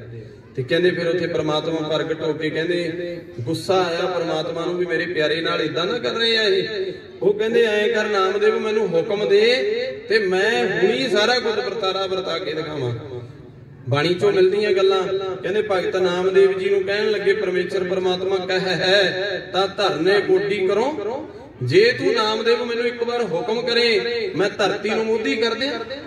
ਧਰਨ ਨਾਮ ਧਰਤੀ ਦਾ ਜੀ, ਧਰਨ ਇਕੋਡੀ ਕਰੋ, ਇਕੋਡੀ ਦਾ ਮਤਲਬ ਪੁੱਠੀ ਕਰਨਾ। ਕਹਿੰਦਾ ਨਾਮਦੇਵ ਜੇ ਤੂੰ ਮੈਨੂੰ ਕਹੇ ਮੈਂ ਧਰਤੀ ਪੁੱਠੀ ਕਰ ਦਿਆਂ। ਪਰਮੇਸ਼ਰ ਕਹਿੰਦਾ, ਨਾਮਦੇਵ ਜੀ ਹੱਥ ਬੰਨ ਕੇ ਖੜ ਕੇ ਨਾ ਪਾਤਸ਼ਾਹ ਦੁਨੀਆ ਦੇ ਕੁਝ ਕੁ ਲੋਕ ਮਾੜੇ ਆ, ਸਾਰੀ ਦੁਨੀਆ ਨਹੀਂ ਮਾੜੀ, ਏਦਾਂ ਨਾ ਕਰਿਓ। ਫਿਰ ਕਹਿੰਦੇ ਦੂਜਾ ਸਵਾਲ ਕੀਤਾ ਰੱਬ ਨੇ, ਕਹਿੰਦਾ ਕਹੇ ਹੈ ਤਾਂ ਲੈ ਕਰ ਉੱਪਰ ਧਰੋ, ਜੇ ਤੂੰ ਕਹੇ ਮੈਂ ਧਰਤੀ ਦੇ ਥੱਲੇ ਹੱਥ ਪਾ ਕੇ ਧਰਤੀ ਨੂੰ ਤਾਂ ਚੱਕ ਦਿਆਂ, ਲੈ ਕਰ ਉੱਪਰ ਧਰੋ। ਭਗਤ ਨਾਮਦੇਵ ਜੀ ਕਹਿੰਦੇ ਨਹੀਂ ਮਹਾਰਾਜ ਜੀ ਵੀ ਨਾ ਕਰਿਓ। ਫਿਰ ਕਹਿੰਦੇ ਹੋਰ ਕੀ ਕਰਾਂ। ਫਿਰ ਤੀਜਾ ਵਚਨ ਪਰਮੇਸ਼ਰ ਨੇ ਕੀਤਾ, ਕਹੇ ਤਾਂ ਮੂਈ ਗਊ ਦਿਓ ਜੀ ਆਏ, ਜੇ ਤੂੰ ਕਹੇ ਮਰੀ ਹੋਈ ਗਾਂ 'ਚ ਸਾਹ ਪਾ ਦਿਆਂ। ਤੇ ਫਿਰ ਭਗਤ ਨਾਮਦੇਵ ਜੀ ਕਹਿੰਦੇ ਜੀ ਆਹੀ ਤਾਂ ਇਹ ਮੈਥੋਂ ਕਰਵਾਉਣਾ ਚਾਹੁੰਦੇ ਸੀ ਜਿਹੜਾ ਤੁਸੀਂ ਹੁਣ ਵਚਨ ਕੀਤਾ। ਤੁਹਾਨੂੰ ਚੰਗਾ ਲੱਗਦਾ ਕਰ ਲਓ, ਮੇਰੀ ਤਾਂ ਬੇਨਤੀ ਹੈ ਤੁਹਾਡੇ ਅੱਗੇ, ਮੈਂ ਹੁਕਮ ਨਹੀਂ ਬੇਨਤੀ ਹੈ। ਫਿਰ ਕਹਿੰਦੇ ਪ੍ਰਮਾਤਮਾ ਉਹ ਗਾਂ ਦੇ ਵਿੱਚ ਸਾਹ ਪਾਈ ਸਾਰੀ ਦੁਨੀਆ ਦੇ ਸਾਹਮਣੇ, ਤੇ ਜਦੋਂ ਗਾਂ ਖੜੀ ਹੋਈ ਤੇ ਬੱਚਾ ਚੁੰਗਣ ਲੱਗ ਪਿਆ ਦੁੱਧ, ਤੇ ਨਾਲ ਦੀ ਨਾਲ ਫਿਰ ਸਾਰੇ ਲੋਕਾਂ ਨੇ ਨਾਮਦੇਵ ਦੇ ਚਰਨੀ ਹੱਥ ਲਾਏ। ਜਿਹੜੇ ਨਾਮਦੇਵ ਨੂੰ ਲੋਕ ਕੌਡੀ ਦਾ ਸ਼ੀਂਬਾ ਕਹਿੰਦੇ, ਅੱਧੀ ਕੌਡੀ ਦਾ, ਅੱਜ ਲੱਖਾਂ ਦਾ ਬਣਾਤਾ ਪਰਮੇਸ਼ਰ ਨੇ। ਹੋਰ ਬਚਨ ਲੈ ਲੈਂਦੇ ਆ ਜੀ। ਕਹਿੰਦੇ ਜਦੋਂ ਪਰਮਾਤਮਾ ਨੂੰ ਨਾਮਦੇਵ ਨਾਲ ਮੇਲ ਫੇਰ ਹੋਇਆ, 72 ਵਾਰ ਦਰਸ਼ਨ ਹੋਇਆ ਨਾ, ਇਹ ਤਾਂ ਇੱਕ ਵਾਰੀ ਦੀ ਵਾਰਤਾ ਹੈ। ਜਦੋਂ ਕਿਤੇ ਫੇਰ ਪਹਿਲਾਂ ਵੀ ਮਿਲੇ, ਉਦੋਂ ਪਹਿਲਾਂ ਦੀ ਗੱਲ ਹੈ। ਉਹਨਾਂ ਨੇ ਪੁੱਛਿਆ ਕਹਿੰਦੇ ਤੂੰ ਕੌਣ ਰੇ। ਕਹਿੰਦੇ ਜਦੋਂ ਨਾਮਦੇਵ ਦੇ ਸਾਹਮਣੇ ਰੱਬ ਖੜ ਗਿਆ, ਉਹ ਕਹਿੰਦੇ ਤੂੰ ਕੌਣ ਹੈ, ਆਪਣੀ ਪੰਜਾਬੀ ਦੀ ਬੋਲੀ ਹੈ, ਉਹਨਾਂ ਦੀ ਭਾਸ਼ਾ ਦੇ ਮੁਤਾਬਕ ਉਹ ਕਹਿੰਦੇ ਤੂੰ ਕੌਣ ਰੇ। ਕਹਿੰਦਾ ਜੀ ਮੈਂ ਜੀ। ਨਾਮਦੇਵ ਨੇ ਅੱਗੋਂ ਕਿਹਾ ਤੂੰ ਕੌਣ ਰੇ, ਮੈਂ ਜੀ ਨਾਮਾ ਹੂੰ ਜੀ। ਕਹਿੰਦੇ ਮਹਾਰਾਜ ਮੈਂ ਤਾਂ ਨਾਮਾ ਹੈ ਜੀ, ਮੈਨੂੰ ਨਾਮਾ ਕਹਿੰਦੇ ਆ ਲੋਕ। ਤੇ ਕਹਿੰਦੇ ਅੱਗੋਂ ਫਿਰ ਕਿਹਾ ਤੂੰ ਕੌਣ ਰੇ, ਮੈਂ ਜੀ ਨਾਮਾ ਹੂੰ ਜੀ, ਆਲਾ ਤੇ ਨਿਵਾਰਣਾ ਜਮ ਕਾਰਣਾ। ਮਹਾਰਾਜ ਤੇਰੇ ਚਰਨਾਂ 'ਚ ਬੇਨਤੀ ਹੈ, ਮੈਨੂੰ ਮਾੜੇ ਨੂੰ ਚਰਨੀ ਲਾ ਲਾ ਤੇ ਜਮਾਂ ਦੀ ਮਾਰ ਤੋਂ ਬਚਾ ਦੇ। ਆਲਾ ਤੇ ਨਿਵਾਰਣਾ ਜਮ ਕਾਰਣਾ, ਜਮਾਂ ਦੀ ਮਾਰ ਤੋਂ ਮੈਨੂੰ ਬਚਾ ਲਈ ਪਾਤਸ਼ਾਹ, ਤੇਰੇ ਚਰਨਾਂ 'ਚ ਬੇਨਤੀ ਕਰਨ ਲਈ ਤੇਰੀ ਅਰਾਧਨਾ ਕਰਦਾ। ਉਹ ਨਾਮਦੇਵ ਜਦੋਂ ਕਹਿੰਦੇ ਉਹਦੇ ਬਾਰੇ ਭਗਤ ਧੰਨੇ ਨੇ ਸੁਣਿਆ। ਹੁਣ ਮੰਦਿਰ ਦੀ ਗੱਲ ਕਰ ਲਈਏ, ਤੀਜੀ ਵਾਰਤਾ। ਮੰਦਿਰ ਦੇ ਵਿੱਚ ਜਦੋਂ ਭਗਤ ਨਾਮਦੇਵ ਜੀ ਇਦਾਂ ਬਾਣੀ ਜਪਣ ਜਾਇਆ ਕਰਦੇ ਤੇ ਮੰਦਿਰ ਦੇ ਜਿਹੜੇ ਹੰਕਾਰੀ ਲੋਕ ਸੀ, ਬ੍ਰਾਹਮਣ ਲੋਕ, ਦੇਖੋ ਪੰਡਤ ਮੈਂ ਸ਼ਬਦ ਤਾਂ ਨਹੀਂ ਵਰਤਿਆ ਜੀ, ਬਾਣੀ ਨਹੀਂ ਕਹਿੰਦੀ ਪੰਡਤ ਕਹੇ ਉਹਨਾਂ ਨੂੰ, ਬਾਣੀ ਕਹਿੰਦੀ ਸੋ ਪੰਡਤ ਜੋ ਮਨ ਪਰ ਬੋਧਾ ਹੈ, ਰਾਮ ਨਾਮ ਆਤਮ ਮੈਂ ਸੋਧਾ ਹੈ। ਜਿਹੜਾ ਆਪਦੀ ਆਤਮਾ 'ਚ ਰਾਮ ਦਾ ਨਾਮ ਸੋਧ ਲੈਂਦਾ, ਰਚਾ ਲੈਂਦਾ, ਉਹਨੂੰ ਕਿਹਾ ਜਾਂਦਾ ਪੰਡਤ। ਤੇ ਬਾਣੀ ਬ੍ਰਾਹਮਣ ਕਹਿੰਦੀ ਹੈ ਜਿਹੜੇ ਹੰਕਾਰੀ ਲੋਕ ਹੋਏ ਆ। ਸਾਰੇ ਧਰਮਾਂ ਦੇ ਵਿੱਚ ਹੰਕਾਰੀ ਹੋਏ ਆ, ਸਾਡੇ ਸਿੱਖਾਂ 'ਚ ਵੀ ਬਹੁਤੇ ਹੰਕਾਰੀ ਹੋਏ ਆ ਜੀ। ਬਾਬਾ ਪਿਰਥੀ ਚੰਦ ਜੀ ਵਰਗੇ ਹੰਕਾਰੀ ਨਹੀਂ ਹੋਏ। ਕਦੇ ਪੜ੍ਹ ਕੇ ਦੇਖੋ ਇਤਿਹਾਸ, ਗੁਰੂ ਅਰਜਨ ਦੇਵ ਜੀ ਦਾ ਸਭ ਤੋਂ ਵੱਡਾ ਭਾਈ ਪਿਰਥੀ ਚੰਦ, ਜਿਹਨੂੰ ਪਿਰਥੀਆ ਕਿਹਾ ਜਾਂਦਾ, ਉਹ ਹੰਕਾਰੀ ਸੀ। ਬਾਬਾ ਸ਼੍ਰੀ ਚੰਦ, ਬਾਬਾ ਲਖਮੀ ਦਾਸ ਹੰਕਾਰੀ ਸੀ। ਜੇ ਨਿਮਰਤਾ ਹੁੰਦੀ ਤਾਂ ਗੁਰੂ ਨਾਨਕ ਉਹਨਾਂ ਦੇ ਘਰ ਦੇ ਵਿੱਚ ਗੱਦੀ ਦੇ ਜਾਂਦੇ। ਸ਼੍ਰੀ ਚੰਦ ਨੇ ਆਪ ਪ੍ਰਗਟ ਕੀਤੀ ਹੈ ਗੱਲ। ਬਾਬਾ ਸ਼੍ਰੀ ਚੰਦ ਜਦੋਂ ਚੌਥੇ ਪਾਤਸ਼ਾਹ ਗੁਰੂ ਰਾਮਦਾਸ ਮਹਾਰਾਜ ਜੀ ਦੇ ਦਰਸ਼ਨ ਕਰਨ ਵਾਸਤੇ ਆਇਆ ਨਾ, ਚੱਕ ਰਾਮਦਾਸਪੁਰ ਅੰਮ੍ਰਿਤਸਰ ਦੀ ਧਰਤੀ ਤੇ ਧੰਨ ਗੁਰੂ ਰਾਮਦਾਸ ਮਹਾਰਾਜ ਜੀ ਖੜੇ ਹੋ ਗਏ ਆਉਂਦਿਆਂ ਦੇਖ ਕੇ ਵੀ ਮੇਰੇ ਗੁਰੂ ਦਾ ਪੁੱਤਰ ਆਉਂਦਾ ਹੈ, ਗੁਰੂ ਨਾਨਕ ਦਾ ਪੁੱਤਰ ਹੈ, ਮੇਰਾ ਸਕਾ ਹੈ, ਮੇਰਾ ਵੱਡਾ ਭਾਈ ਆ ਰਿਹਾ ਹੈ। ਤੇ ਗੁਰੂ ਰਾਮਦਾਸ ਮਹਾਰਾਜ ਆਪ ਤਖਤ ਤੋਂ ਖੜੇ ਹੋ ਗਏ ਤੇ ਬਾਬਾ ਸ਼੍ਰੀ ਚੰਦ ਕਹਿੰਦੇ ਨਹੀਂ ਮਹਾਰਾਜ, ਤੁਸੀਂ ਗੁਰੂ ਪਦਵੀ ਤੇ ਹੋ, ਤੁਸੀਂ ਗੁਰੂ ਨਾਨਕ ਜੀ ਦੀ ਗੱਦੀ ਦੇ ਵਾਰਸ ਹੋ, ਤੁਸੀਂ ਖੜੇ ਹੋ ਕੇ ਕਿਉਂ ਮੇਰਾ ਸਤਿਕਾਰ। ਗੁਰੂ ਸਾਹਿਬ ਕਹਿੰਦੇ ਨਹੀਂ ਭਲਿਆ, ਤੂੰ ਮੇਰੇ ਗੁਰੂ ਨਾਨਕ ਦਾ ਪੁੱਤਰ ਹੈ, ਤੂੰ ਉਹਨਾਂ ਦੇ ਦਰਸ਼ਨ ਕੀਤੇ ਐ, ਮੈਂ ਤੇਰਾ ਤਾਂ ਸਤਿਕਾਰ ਕਰਦਾ। ਫਿਰ ਅੱਗੋਂ ਗੁਰੂ ਰਾਮਦਾਸ ਜੀ ਦਾ ਦਾੜਾ ਲੰਬਾ ਸੀ ਜੀ, ਮੈਂ ਕਈ ਵਾਰ ਵਾਰਤਾ ਸਾਂਝੀ ਕੀਤੀ ਹੈ। ਤੇ ਕਹਿੰਦੇ ਜਦੋਂ ਦਾੜਾ ਲੰਬਾ ਸੀ, ਬਾਬਾ ਸ਼੍ਰੀ ਚੰਦ ਨੇ ਮਖੌਲ ਕੀਤਾ, ਕਹਿੰਦਾ ਰਾਮਦਾਸ ਮਹਾਰਾਜ ਇੱਕ ਬੇਨਤੀ ਸੀ, ਆਹ ਦਾੜਾ ਐਡਾ ਕਿਉਂ ਕੀਤਾ ਭਲਾ। ਤੇ ਧੰਨ ਗੁਰੂ ਰਾਮਦਾਸ ਜੀ ਨੇ ਦਾੜੇ ਨੂੰ ਦੋਨੇ ਹੱਥਾਂ ਨਾਲ ਫੜਿਆ ਤੇ ਬਾਬਾ ਸ਼੍ਰੀ ਚੰਦ ਦੇ ਚਰਨਾਂ ਵੱਲ ਨੀਵੇਂ ਹੋਣ ਲੱਗ ਪਏ, ਝੁਕਣ ਲੱਗ ਪਏ ਪੈਰਾਂ ਵੱਲ ਨੂੰ। ਤੇ ਗੁਰੂ ਰਾਮਦਾਸ ਜੀ ਨੂੰ ਸ਼੍ਰੀ ਚੰਦ ਰੋਕ ਕੇ ਕਹਿੰਦਾ ਮਹਾਰਾਜ ਇਹ ਕੀ ਕਰਦੇ ਹੋ। ਉਹ ਮਹਾਰਾਜ ਕਹਿੰਦੇ ਮੈਂ ਤਾਂ ਜੀ ਤੁਹਾਡੇ ਵਰਗੀਆਂ ਸੰਗਤਾਂ ਦੇ ਚਰਨ ਝਾੜਨ ਨੂੰ ਦਾੜਾ ਵੱਡਾ ਕੀਤਾ, ਤੁਸੀਂ ਆਏ ਤੇ ਮੈਂ ਸੰਗਤ ਦੇ ਚਰਨ ਝਾੜਾਂ ਇਸ ਦਾੜੇ ਨਾਲ, ਮੈਂ ਤਾਂ ਦਾੜਾ ਵੱਡਾ ਕੀਤਾ। ਤੇ ਬਾਬਾ ਸ਼੍ਰੀ ਚੰਦ ਦੇ ਅੱਖਾਂ 'ਚ ਪਾਣੀ ਆ ਗਿਆ ਜੀ ਵਿਰਾਗ ਦਾ। ਕਹਿੰਦਾ ਬਾਪੂ ਜੇ ਤੇਰੇ ਘਰ ਦੇ ਵਿੱਚ ਆਹ ਨਿਮਰਤਾ ਨਾ ਹੁੰਦੀ, ਲਹਿਣੇ ਕੋਲੇ ਆਹ ਨਿਮਰਤਾ ਨਾ ਹੁੰਦੀ, ਮੇਰੇ ਗੁਰੂ ਨਾਨਕ ਦਾ ਘਰ ਕਦੇ ਨਹੀਂ ਲੁੱਟ ਸਕਦਾ ਸੀ ਲਹਿਣਾ। ਸਾਡੇ 'ਚ ਹੰਕਾਰ ਖੜਾ ਰਿਹਾ, ਅਸੀਂ ਹਉਮੈ ਦੇ ਭਰੇ ਰਹੇ, ਅਸੀਂ ਮਾੜੇ ਬਣ ਕੇ ਰਹੇ, ਗੁਰੂ ਨਾਨਕ ਦੇ ਘਰ 'ਚ ਜੰਮੇ ਵੀ ਅਸੀਂ ਗੁਰੂ ਨਾਨਕ ਦਾ ਪਿਆਰ ਨਹੀਂ ਮਾਣ ਸਕੇ, ਲਹਿਣਾ ਬਗਾਨਾ ਹੋ ਕੇ ਵੀ ਪਿਆਰ ਮਾਣ ਗਿਆ। ਆਹ ਨਿਮਰਤਾ ਨੇ ਸਾਡਾ ਘਰ ਲੁੱਟ ਲਿਆ ਜਿਹੜੀ ਅੱਜ ਤੁਹਾਡੇ ਅੰਦਰ। ਫਿਰ ਸੰਗਤ ਜੀ ਉਹ ਬ੍ਰਾਹਮਣ ਲੋਕ ਜਿਨ੍ਹਾਂ ਨੇ ਫੜ ਕੇ ਨਾਮਦੇਵ ਜੀ ਨੂੰ ਮੰਦਿਰ 'ਚੋਂ ਬਾਹਰ ਕੱਢਤਾ, ਕਹਿੰਦੇ ਤੂੰ ਸ਼ੂਦਰ ਹੋ ਕੇ ਸਾਡੇ ਮੰਦਿਰ 'ਚ ਕਿਵੇਂ ਰੱਬ ਦਾ ਨਾਂ ਲੈਣ ਬਹਿ ਗਿਆ ਬਈ। ਉਹ ਕਹਿੰਦਾ ਮਹਾਰਾਜ ਮੈਂ ਤਾਂ ਦੇਖੋ ਬੰਦਗੀ ਕਰਦਾ ਪਰਮੇਸ਼ਰ ਦੀ, ਮੇਰਾ ਮੰਦਿਰ ਨਾਲ ਕੋਈ ਸੰਬੰਧ ਨਹੀਂ, ਜਾਂ ਮੈਂ ਸ਼ਿਵ ਜੀ ਭਗਵਾਨ ਦੀ ਨਹੀਂ ਆਰਾਧਨਾ ਕਰਦਾ, ਮੈਂ ਤਾਂ ਉਹ ਕਰਤੇ ਦੀ ਆਰਾਧਨਾ ਕਰਦਾ। ਬਸ ਇੱਥੇ ਤਾਂ ਮੈਂ ਐ ਆ ਜਾਂਦਾ ਵੀ ਇਹ ਭਗਵਾਨ ਦਾ ਘਰ ਮੰਨਿਆ ਜਾਂਦਾ ਹੈ, ਇੱਥੇ ਬਹਿ ਕੇ ਮੈਂ ਉਹਦੀ ਬੰਦਗੀ ਕਰ ਲੈਂਦਾ। ਉਹ ਕਹਿੰਦੇ ਅੱਜ ਤਾਂ ਤੂੰ ਆ ਗਿਆ, ਕੱਲ ਨੂੰ ਨਹੀਂ ਆਉਣਾ, ਉੱਠ ਕੇ ਚੱਲ ਬਾਹਰ। ਉਹ ਕਹਿੰਦੇ ਜੀ ਹੁਣ ਤਾਂ ਨਹੀਂ ਮੈਂ ਜਾਂਦਾ, ਜਦੋਂ ਇੱਕ ਵਾਰ ਆ ਕੇ ਬਹਿ ਗਿਆ। ਤੇ ਚੁੱਕ ਕੇ ਭਗਤ ਨਾਮਦੇਵ ਜੀ ਨੂੰ ਮੰਦਿਰ ਦੇ ਪਿਛਲੇ ਪਾਸੇ ਸੁੱਟੇ, ਚੁੱਕ ਕੇ ਸੁੱਟ ਕੇ ਆਏ ਆ। ਤੇ ਫਿਰ ਕਹਿੰਦੇ ਜਦੋਂ ਨਾਮਦੇਵ ਜੀ ਨੂੰ ਮੰਦਿਰ ਦੇ ਪਿੱਛੇ ਸੁੱਟਤਾ, ਤੇ ਮੰਦਿਰ ਅੱਜ ਜਾਓਗੇ ਨਾ ਜੀ, ਦਰਸ਼ਨ ਕਰਿਓ ਕਦੇ ਧਿਆਨ ਨਾਲ, ਉਹ ਮੰਦਿਰ ਪੌੜੀਆਂ ਨਾਲੋਂ ਟੁੱਟਿਆ ਹੋਇਆ। ਜਿੱਧਰ ਦੀ ਪੌੜੀਆਂ ਜਾਂਦੀਆਂ ਨਾ, ਚੜ੍ਹਦੇ ਪਾਸੇ ਮੰਦਿਰ ਦਾ ਮੂੰਹ ਸੀ, ਜਿੱਦਾਂ ਆਪਾਂ ਬੈਠੇ ਆ ਇਦਾਂ, ਤੇ ਚੜ੍ਹਦੇ ਵੱਲੋਂ ਪੌੜੀਆਂ ਜਾਂਦੀਆਂ ਸੀ। ਮੰਦਿਰ ਦਾ ਰਸਤਾ ਅੱਜ ਵੀ ਜਾਂਦਾ ਹੈ, ਪਰ ਪੌੜੀਆਂ ਨਾਲੋਂ ਮੰਦਿਰ ਟੁੱਟ ਗਿਆ, ਉਹ ਅੱਜ ਵੀ ਪੱਥਰ ਟੁੱਟਿਆ ਉਵੇਂ ਦਿਖਦਾ ਨਾਲੋਂ। ਅੱਜ ਜਿੱਡੀ ਸਟੇਜ ਲੱਗੀ ਹੈ, ਐਡਾ ਪੱਥਰ ਟੁੱਟਿਆ ਨਾਲੋਂ ਪੌੜੀਆਂ ਦਾ, ਤੇ ਮੰਦਿਰ ਦਾ ਮੂੰਹ ਫਿਰ ਕੇ ਪਿਛਲੇ ਪਾਸੇ ਵਗ ਗਿਆ। ਜਿੱਧਰ ਭਗਤ ਨਾਮਦੇਵ ਜੀ ਸੁੱਟੇ ਸੀ ਚੁੱਕ ਕੇ, ਮੰਦਿਰ ਫਿਰਦਾ ਫਿਰਦਾ ਜਿਵੇਂ ਥਾਲੀ 'ਚ ਚੀਜ਼ ਫੇਰ ਦਈਏ, ਉਹ ਅੱਜ ਵੀ ਇਦਾਂ ਹੀ ਹੈ ਜਿਵੇਂ ਥਾਲੀ 'ਚ ਪਿਆ ਹੋਵੇ ਮੰਦਿਰ। ਤੁਸੀਂ ਕਦੇ ਦੇਖਿਓ ਜਾ ਕੇ। ਤੇ ਉਹ ਮੰਦਿਰ ਦਾ ਮੂੰਹ ਫਿਰ ਕੇ ਜਿਉਂ-ਜਿਉਂ ਨਾਮਾ ਹਰ ਗੁਣ ਉਚਰੈ, ਭਗਤ ਜਨਾਂ ਕਾ ਦੇਹੁਰਾ ਫਿਰੈ। ਨਾਮਾ ਹਰੀ ਨੂੰ ਉਚਰਦਾ ਰਿਹਾ, ਭਗਤ ਨਾਮਦੇਵ ਹਰੀ ਪਰਮਾਤਮਾ ਨੂੰ ਯਾਦ ਕਰਦਾ ਰਿਹਾ, ਮੰਦਿਰ ਦਾ ਮੂੰਹ ਫਿਰਦਾ ਗਿਆ। ਤੇ ਜਾ ਕੇ ਨਾਮਦੇਵ ਜੀ ਵੱਲ ਮੂੰਹ ਕਰ ਲਿਆ ਮੰਦਿਰ ਨੇ।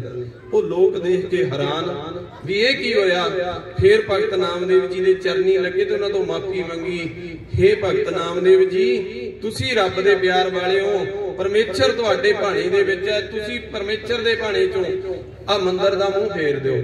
ਉਹ ਕਹਿੰਦੇ ਨਹੀਂ, ਹੁਣ ਮੇਰੇ ਪਰਮੇਸ਼ਰ ਦਾ ਕੀਤਾ ਮੈਂ ਨਹੀਂ ਮੋੜ ਸਕਦਾ, ਰਹਿੰਦੀ ਦੁਨੀਆ ਤੱਕ ਜਿੰਨਾ ਚਿਰ ਮੰਦਿਰ ਰਹੂ ਇਹਦਾ ਮੂੰਹ ਛਿਪਦੇ ਨੂੰ ਹੀ ਹੋਊਗਾ।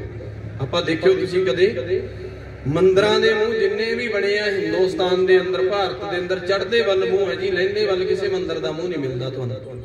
ਪਰ ਇੱਕੋ ਮੰਦਿਰ ਹੈ ਜਿਹੜਾ ਨਾਮਦੇਵ ਵਾਲਾ ਮੰਦਿਰ ਵੱਜਦਾ ਹੈ, ਉਹਦਾ ਮੂੰਹ ਛਿਪਦੇ ਵੱਲ ਹੈ। ਸੰਗਤ ਜਾਂਦੀ ਚੜ੍ਹਦੇ ਵੱਲੋਂ ਹੈ, ਗੇੜਾ ਖਾ ਕੇ ਮੱਥਾ ਟੇਕਣ ਅੰਦਰ ਉੱਥੋਂ ਦੀ ਜਾਂਦੇ ਆ ਜਿਹੜੇ ਹਿੰਦੂ ਵੀਰ ਜਾਂਦੇ ਆ।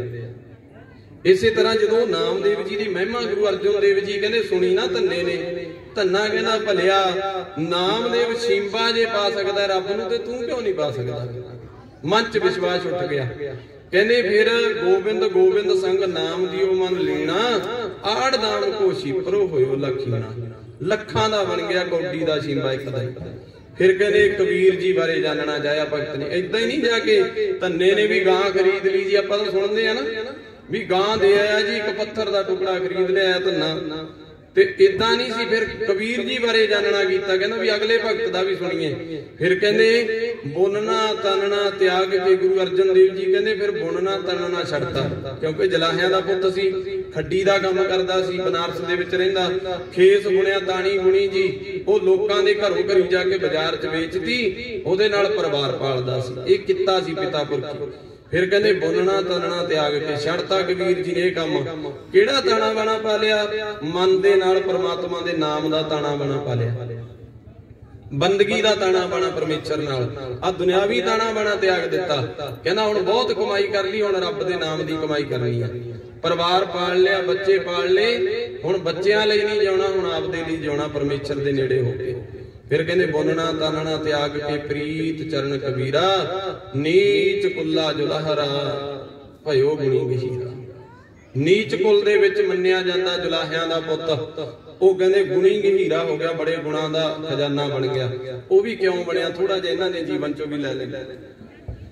ਭਗਤ ਕਬੀਰ ਜੀ ਬਨਾਰਸ ਦੇ ਵਿੱਚ ਜੰਮੇ ਸੀ, ਜੁਲਾਹਿਆਂ ਦੇ ਘਰ ਦੇ ਵਿੱਚ, ਤੇ ਬਨਾਰਸ ਹਿੰਦੂ ਮੱਤ ਦਾ ਸਭ ਤੋਂ ਐ ਕਹਿ ਲਈਏ ਵੀ ਉਸ ਟਾਈਮ ਤੇ ਪੂਜਣ ਯੋਗ ਜਗ੍ਹਾ ਸੀ ਬਨਾਰਸ। ਬਨਾਰਸ ਦੇ ਵਿੱਚ ਬ੍ਰਾਹਮਣ ਜਾਤੀ ਦੇ ਵੀਰ ਭੈਣਾਂ, ਵੈਸੇ ਇੱਥੇ ਬੀਬੀਆਂ ਨੂੰ ਪੜਨ ਦੀ ਮਨਾਹੀ ਸੀ, ਮੈਂ ਥੋੜੀ ਗੱਲ ਗਲਤ ਕਹਿ ਗਿਆ, ਬੀਬੀਆਂ ਨਹੀਂ ਹਿੰਦੂ ਮੱਤ ਦੇ ਵਿੱਚ ਪੜ ਸਕਦੀਆਂ ਸੀ, ਕੇਵਲ ਤੇ ਕੇਵਲ ਹਿੰਦੂ ਮੱਤ ਦੇ ਵਿੱਚ ਜੰਮੇ ਹੋਏ ਬ੍ਰਾਹਮਣਾਂ ਦੇ ਘਰ ਦੇ ਜੰਮੇ ਮੁੰਡੇ ਉਹੀ ਪੜ ਸਕਦੇ ਸੀ ਇੱਥੇ ਬਨਾਰਸ 'ਚ। ਪਰ ਕਬੀਰ ਜੀ ਕਹਿੰਦੇ ਰਾਮਾਨੰਦ ਜੀ ਨੂੰ ਜਦੋਂ ਗੁਰੂ ਧਾਰ ਲਿਆ ਨਾ ਕਬੀਰ ਜੀ ਨੇ, ਤੇ ਰਾਮਾਨੰਦ ਜੀ ਨੂੰ ਕਹਿੰਦੇ ਮਹਾਰਾਜ ਮੈਂ ਵੀ ਬਾਣੀ ਸਿੱਖਣੀ ਆ, ਮੈਂ ਵੀ ਬੰਦਗੀ ਦੇ ਨਾਲ ਜੁੜਨਾ ਪਰਮੇਸ਼ਰ ਜੀ ਦੇ ਨਾਲ, ਮੈਨੂੰ ਵੀ ਆਪਦਾ ਸ਼ਿਸ਼ ਬਣਾ ਲਓ, ਆਪਦਾ ਚੇਲਾ। ਤੇ ਰਾਮਾਨੰਦ ਜੀ ਨੇ ਨਹੀਂ ਪੁੱਛਿਆ ਵੀ ਤੂੰ ਕੌਣ ਆ, ਤੂੰ ਜੁਲਾਹਾ ਜਾਂ ਕੌਣ ਹੈ। ਉਹ ਕਹਿੰਦੇ ਕੋਈ ਗੱਲ ਨਹੀਂ ਪਿਆਰਿਆ, ਤੂੰ ਆ ਜਾਇਆ ਕਰ ਇਸ ਆਸ਼ਰਮ ਦੇ ਵਿੱਚ, ਤੂੰ ਇੱਥੇ ਆ ਕੇ ਤੂੰ ਬਾਣੀ ਸਿੱਖ ਲਿਆ ਕਰ ਜਿੱਥੇ ਦੂਜੇ ਸਿੱਖਦੇ ਆ। ਤੇ ਜਦੋਂ ਜਾ ਕੇ ਬੈਠੇ ਪਹਿਲੇ ਦਿਨ ਹੀ, ਤੇ ਉਹ ਕਹਿੰਦੇ ਕਬੀਰ ਨਾਲ ਦੇ ਜਿਹੜੇ ਬ੍ਰਾਹਮਣਾਂ ਦੇ ਮੁੰਡੇ ਜਾਣਦੇ ਸੀ, ਉਹ ਕਹਿੰਦੇ ਉਹ ਕਬੀਰਿਆ ਤੂੰ ਜੁਲਾਹਾ ਹੋ ਕੇ ਸਾਡੇ ਵਿੱਚ ਬੈਠਾ ਕੀ ਕਰਦਾ, ਤੂੰ ਸ਼ੂਦਰ ਜਾਤੀ ਦਾ। ਇੱਕ ਮੈਂ ਗੱਲ ਕਰ ਲਵਾਂ ਜੀ, ਸ਼ੂਦਰਾਂ ਨਾਲ ਤਾਂ ਇੱਥੋਂ ਤਾਂ ਹੀ ਹੁੰਦੀ ਰਹੀ ਆ, ਛੋਟੀ ਜਾਤੀ ਦੇ ਲੋਕ ਮੰਨੇ ਜਾਂਦੇ ਜਿਨ੍ਹਾਂ ਨੂੰ, ਉਹਨਾਂ ਦੇ ਕਹਿੰਦੇ ਮੂੰਹ ਦੇ ਉੱਪਰ ਜਿਵੇਂ ਅੱਜ ਆਪਾਂ ਮਾਸਕ ਲਾ ਕੇ ਰੱਖਦੇ ਆ ਨਾ, ਚਲੋ ਕਰੋਨਾ ਵਾਲੀ ਬਿਮਾਰੀ ਆ ਗਈ ਇਹਦਾ ਕਰਕੇ ਸਾਰੇ ਮੂੰਹ ਢੱਕ ਕੇ ਰੱਖਦੇ ਆ। ਸ਼ੂਦਰ ਜੇ ਲੋਕਾਂ ਵਿੱਚ ਦੀ ਵਿਚਰਦਾ ਸੀ, ਪਿੰਡ ਵਿੱਚ ਦੀ ਵਿਚਰਦਾ ਸੀ, ਉਹਦੇ ਮੂੰਹ ਤੇ ਪਹਿਲਾਂ ਮਾਸਕ ਲਾਉਣਾ ਪੈਂਦਾ ਸੀ, ਉਹਨੂੰ ਕੱਪੜਾ, ਫਿਰ ਲੋਕਾਂ ਵਿੱਚ ਜਾ ਸਕਦਾ ਸੀ। ਦੂਜੀ ਗੱਲ, ਉਹਦੇ ਪਿੱਛੇ ਕਮੀਜ਼ ਦੇ ਨਾਲ ਕਹਿ ਲੋ, ਕੁੜਤੇ ਦੇ ਨਾਲ, ਚੋਲੇ ਦੇ ਨਾਲ ਇੱਕ ਟਾਹਣੀ ਬੰਨੀ ਜਾਂਦੀ ਸੀ ਨਿੰਮ ਦੀ। ਉਹ ਕਿਉਂ? ਕਿਉਂਕਿ ਵੀ ਜੇ ਇਹ ਜਾਊਗਾ ਇਹਦੀ ਪੈੜ ਤੇ ਕਿਤੇ ਬ੍ਰਾਹਮਣ ਦਾ ਪੈਰ ਨਾ ਟਿਕ ਜੇ ਇਹਦੀ ਛਪੀ ਪੈੜ ਦੇ ਵਿੱਚ, ਉਹ ਜੇ ਟਾਹਣੀ ਪਿੱਛੇ ਬੰਨੀ ਹੁੰਦੀ, ਉਹ ਟਾਹਣੀ ਪਿੱਛੇ ਪਿੱਛੇ ਪੈੜਾਂ ਮਿਟਾਉਂਦੀ ਆਉਂਦੀ। ਉਹਨੂੰ ਇਹ ਲਾਗੂ ਕੀਤੇ ਹੋਏ ਸੀ ਕਾਨੂੰਨ ਵੀ ਤੂੰ ਮੂੰਹ ਢੱਕ ਕੇ ਪਿੱਛੇ ਟਾਹਣੀ ਬੰਨ ਕੇ ਪਿੰਡ 'ਚ ਜਾਣਾ ਨਹੀਂ, ਜਾ ਨਹੀਂ ਸਕਦਾ ਸੀ। ਇੱਥੋਂ ਤੱਕ ਦੇ ਵਿਤਕਰੇ ਆ। ਫਿਰ ਜਦੋਂ ਕਹਿੰਦੇ ਕਬੀਰ ਜੀ ਉਹਨਾਂ ਬ੍ਰਾਹਮਣਾਂ ਦੇ ਵਿੱਚ ਜਾ ਕੇ ਬਹਿ ਕੇ ਬਾਣੀ ਸੁਣਨ ਲੱਗ ਪਏ, ਤੇ ਉਹ ਕਹਿੰਦੇ ਆ ਕਬੀਰੇ ਨੂੰ ਉਠਾਓ ਜੀ, ਰਾਮਾਨੰਦ ਜੀ ਨੂੰ ਕਹਿੰਦੇ ਨਹੀਂ ਅਸੀਂ ਨਹੀਂ ਬਹਿਣਾ ਇਹਦੇ ਨਾਲ। ਤੇ ਭਗਤ ਰਾਮਾਨੰਦ ਜੀ ਕਹਿੰਦੇ ਕਿਉਂ ਭਾਈ, ਇਹਦੇ ਵਿੱਚ ਕੀ ਫਰਕ ਹੈ? ਉਹ ਕਹਿੰਦੇ ਜੀ ਇਹ ਜੁਲਾਹਿਆਂ ਦਾ ਹੈ, ਇਹ ਸ਼ੂਦਰ ਹੈ, ਇਹ ਸ਼ੂਦਰ ਬ੍ਰਾਹਮਣਾਂ ਦੇ ਨਾਲ ਬੈਠ ਗਿਆ, ਸਾਨੂੰ ਭ੍ਰਿਸ਼ਟ ਤੂੰ। ਤੇ ਭਗਤ ਰਾਮਾਨੰਦ ਜੀ ਕਹਿੰਦੇ ਚੱਲ ਵੀ ਕਬੀਰਾ ਫਿਰ ਖੜਾ ਹੋ ਜਾ ਭਾਈ, ਤੇਰੇ ਤੇ ਇਤਰਾਜ਼ ਕਰਦੇ ਆ। ਕਬੀਰ ਸਾਹਿਬ ਕਹਿੰਦੇ ਮਹਾਰਾਜ ਮੈਂ 2 ਸਵਾਲ ਕਰ ਲਾਂ ਇਹਨਾਂ ਨੂੰ, 1-2 ਸਵਾਲ ਹੈ ਮੇਰੇ, ਜੇ ਤਾਂ ਮੇਰੇ 1-2 ਸਵਾਲਾਂ ਦਾ ਜਵਾਬ ਇਹ ਦੇ ਗਏ ਬ੍ਰਾਹਮਣਾਂ ਦੇ ਪੁੱਤਰ, ਤਾਂ ਮੈਂ ਬਿਲਕੁਲ ਇਹਨਾਂ ਦੇ ਵਿੱਚ ਨਹੀਂ ਬਹਿੰਦਾ ਜੀ, ਮੈਂ ਹੁਣੋਂ ਹਟ ਜਾਊਂਗਾ। ਦੂਜੀ ਗੱਲ, ਜੇ ਮੇਰੇ ਸਵਾਲਾਂ ਦਾ ਜਵਾਬ ਨਾ ਦੇ ਸਕੇ, ਮੈਂ ਰੋਜ਼ ਆਇਆ ਕਰੂੰ, ਇਹਨਾਂ ਨੂੰ ਮੰਨਣਾ ਪਊ, ਵਿੱਚ ਬਹਿ ਕੇ ਸਿੱਖੂ ਬਾਣੀ। ਉਹ ਕਹਿੰਦੇ ਚਲੋ ਸ਼ਰਤ ਲਾ ਲਈ ਇਸ ਗੱਲ ਦੀ। ਰਾਮਾਨੰਦ ਜੀ ਦੇ ਡੇਰੇ ਦੇ ਵਿੱਚ ਬਨਾਰਸ ਦੇ ਵਿੱਚ, ਤੇ ਕਬੀਰ ਜੀ ਨੇ ਫਿਰ ਪਹਿਲਾ ਸਵਾਲ ਕੀਤਾ, ਕਹਿੰਦੇ ਜੋ ਤੂੰ ਬ੍ਰਾਹਮਣ ਬ੍ਰਾਹਮਣੀ ਜਾਇਆ। ਬਾਣੀ ਚੋਂ ਮਿਲਦੀਆਂ ਜੀ ਗੱਲਾਂ, ਗੁਰੂ ਗ੍ਰੰਥ ਸਾਹਿਬ ਨਾਲ ਗੱਲਾਂ ਕਰਿਆ ਕਰੋ। ਮੈਂ ਇੱਕ ਗੱਲ ਰੋਜ਼ ਬੇਨਤੀ ਕਰਦਾ ਸਟੇਜ ਤੋਂ, ਜਿੰਨਾ ਚਿਰ ਗੁਰੂ ਸਾਹਿਬ ਨਾਲ ਗੱਲਾਂ ਨਹੀਂ ਨਾ ਕਰਦੇ ਉਹਨਾਂ ਚਿਰ ਆਨੰਦ ਨਹੀਂ ਆਉਂਦਾ। ਜਿੰਨਾ ਚਿਰ ਇਹਨੂੰ ਗੱਲਾਂ ਪੜਨ ਜੋਗੀ ਰੱਖ ਲੈਂਦਾ ਵੀ ਪੜੋ ਤੇ ਛੱਡੋ ਜੀ, ਪਾਠ ਕਰਾ ਲਿਆ ਜਾਂ ਕਰ ਲਿਆ ਜੀ, ਤੇ ਉਹਨਾਂ ਚਿਰ ਇਹਨੇ ਆਨੰਦ ਨਹੀਂ ਦੇਣਾ, ਉਹਨਾਂ ਚਿਰ ਇਹਨੇ ਕੋਈ ਬਖਸ਼ਿਸ਼ ਨਹੀਂ ਕਰਨੀ। ਮੈਂ ਕਹਾਂ ਜਦੋਂ ਅੰਦਰ ਗਿਆਨ ਵਗ ਗਿਆ ਫਿਰ ਗੁਰੂ ਬਖਸ਼ਿਸ਼ਾਂ ਕਰਨ ਲੱਗ ਜਾਂਦਾ। ਮੈਂ ਆਰੰਭ ਤੇ ਹੀ ਅੱਜ ਇੱਥੋਂ ਲਈ ਹੈ ਵੀ ਜਿਹੜੇ ਗੁਰੂ ਨਾਲ ਪਿਆਰ ਕਰਦੇ ਆ ਨਾ, ਦਿਲੀ ਪਿਆਰ, ਉਹ ਗੁਰੂ ਦਾ ਗਿਆਨ ਵੀ ਅੰਦਰ ਰੱਖਦੇ ਆ। ਤੇ ਫਿਰ ਕਬੀਰ ਜੀ ਕਹਿੰਦੇ ਜੀ ਮੈਂ ਬਾਣੀ ਦੇ ਵਿੱਚ ਦਰਜ ਹੈ ਸਤਿਗੁਰਾਂ ਦਾ ਕਬੀਰ ਦੀ ਬੋਲੀ, ਕਹਿੰਦੇ ਉਹਨਾਂ ਨੇ ਫਿਰ ਬੋਲਿਆ, ਕਹਿੰਦੇ ਜੋ ਤੂੰ ਬ੍ਰਾਹਮਣ ਬ੍ਰਾਹਮਣੀ ਜਾਇਆ, ਜੇ ਤੂੰ ਬ੍ਰਾਹਮਣ ਹੈ, ਉੱਚੀ ਕੁਲ ਦੇ ਵਿੱਚ ਜੰਮਿਆ, ਬ੍ਰਾਹਮਣੀ ਨੇ ਜੰਮਿਆ, ਤਾਂ ਉਹ ਆਨ ਬਾਟ ਕਾਹੇ ਨਹੀਂ ਆਇਆ। ਇਹਦਾ ਜੀ ਅਰਥ ਕਰੀਏ ਨਾ ਜੀ, ਆਨ ਬਾਟ ਬਣਦਾ ਹੋਰ ਰਸਤੇ, ਜਾਂ ਮੂੰਹ ਦਾ ਰਸਤਾ ਕਹਿ ਲਈਏ ਆਪਾਂ। ਉਹ ਕਹਿੰਦੇ ਤੂੰ ਆਪਦੀ ਮਾਂ ਦੇ ਮੂੰਹ ਦੇ ਰਸਤੇ ਕਿਉਂ ਨਹੀਂ ਪੈਦਾ ਹੋਇਆ? ਸ੍ਰਿਸ਼ਟੀ ਜਿੱਦਾਂ ਪ੍ਰਮਾਤਮਾ ਪੈਦਾ ਕਰਦਾ ਹੈ, ਜਿੱਦਾਂ ਸ੍ਰਿਸ਼ਟੀ ਨੂੰ ਜਨਮ ਦਿਵਾਉਂਦਾ ਹੈ ਮਾਂ ਦੇ ਉਦਰ ਚੋਂ, ਉਦਾਂ ਹੀ ਤੁਸੀਂ ਜੰਮੇ ਹੋ, ਅਸੀਂ ਵੀ ਉਦਾਂ ਹੀ ਜੰਮੇ ਆ।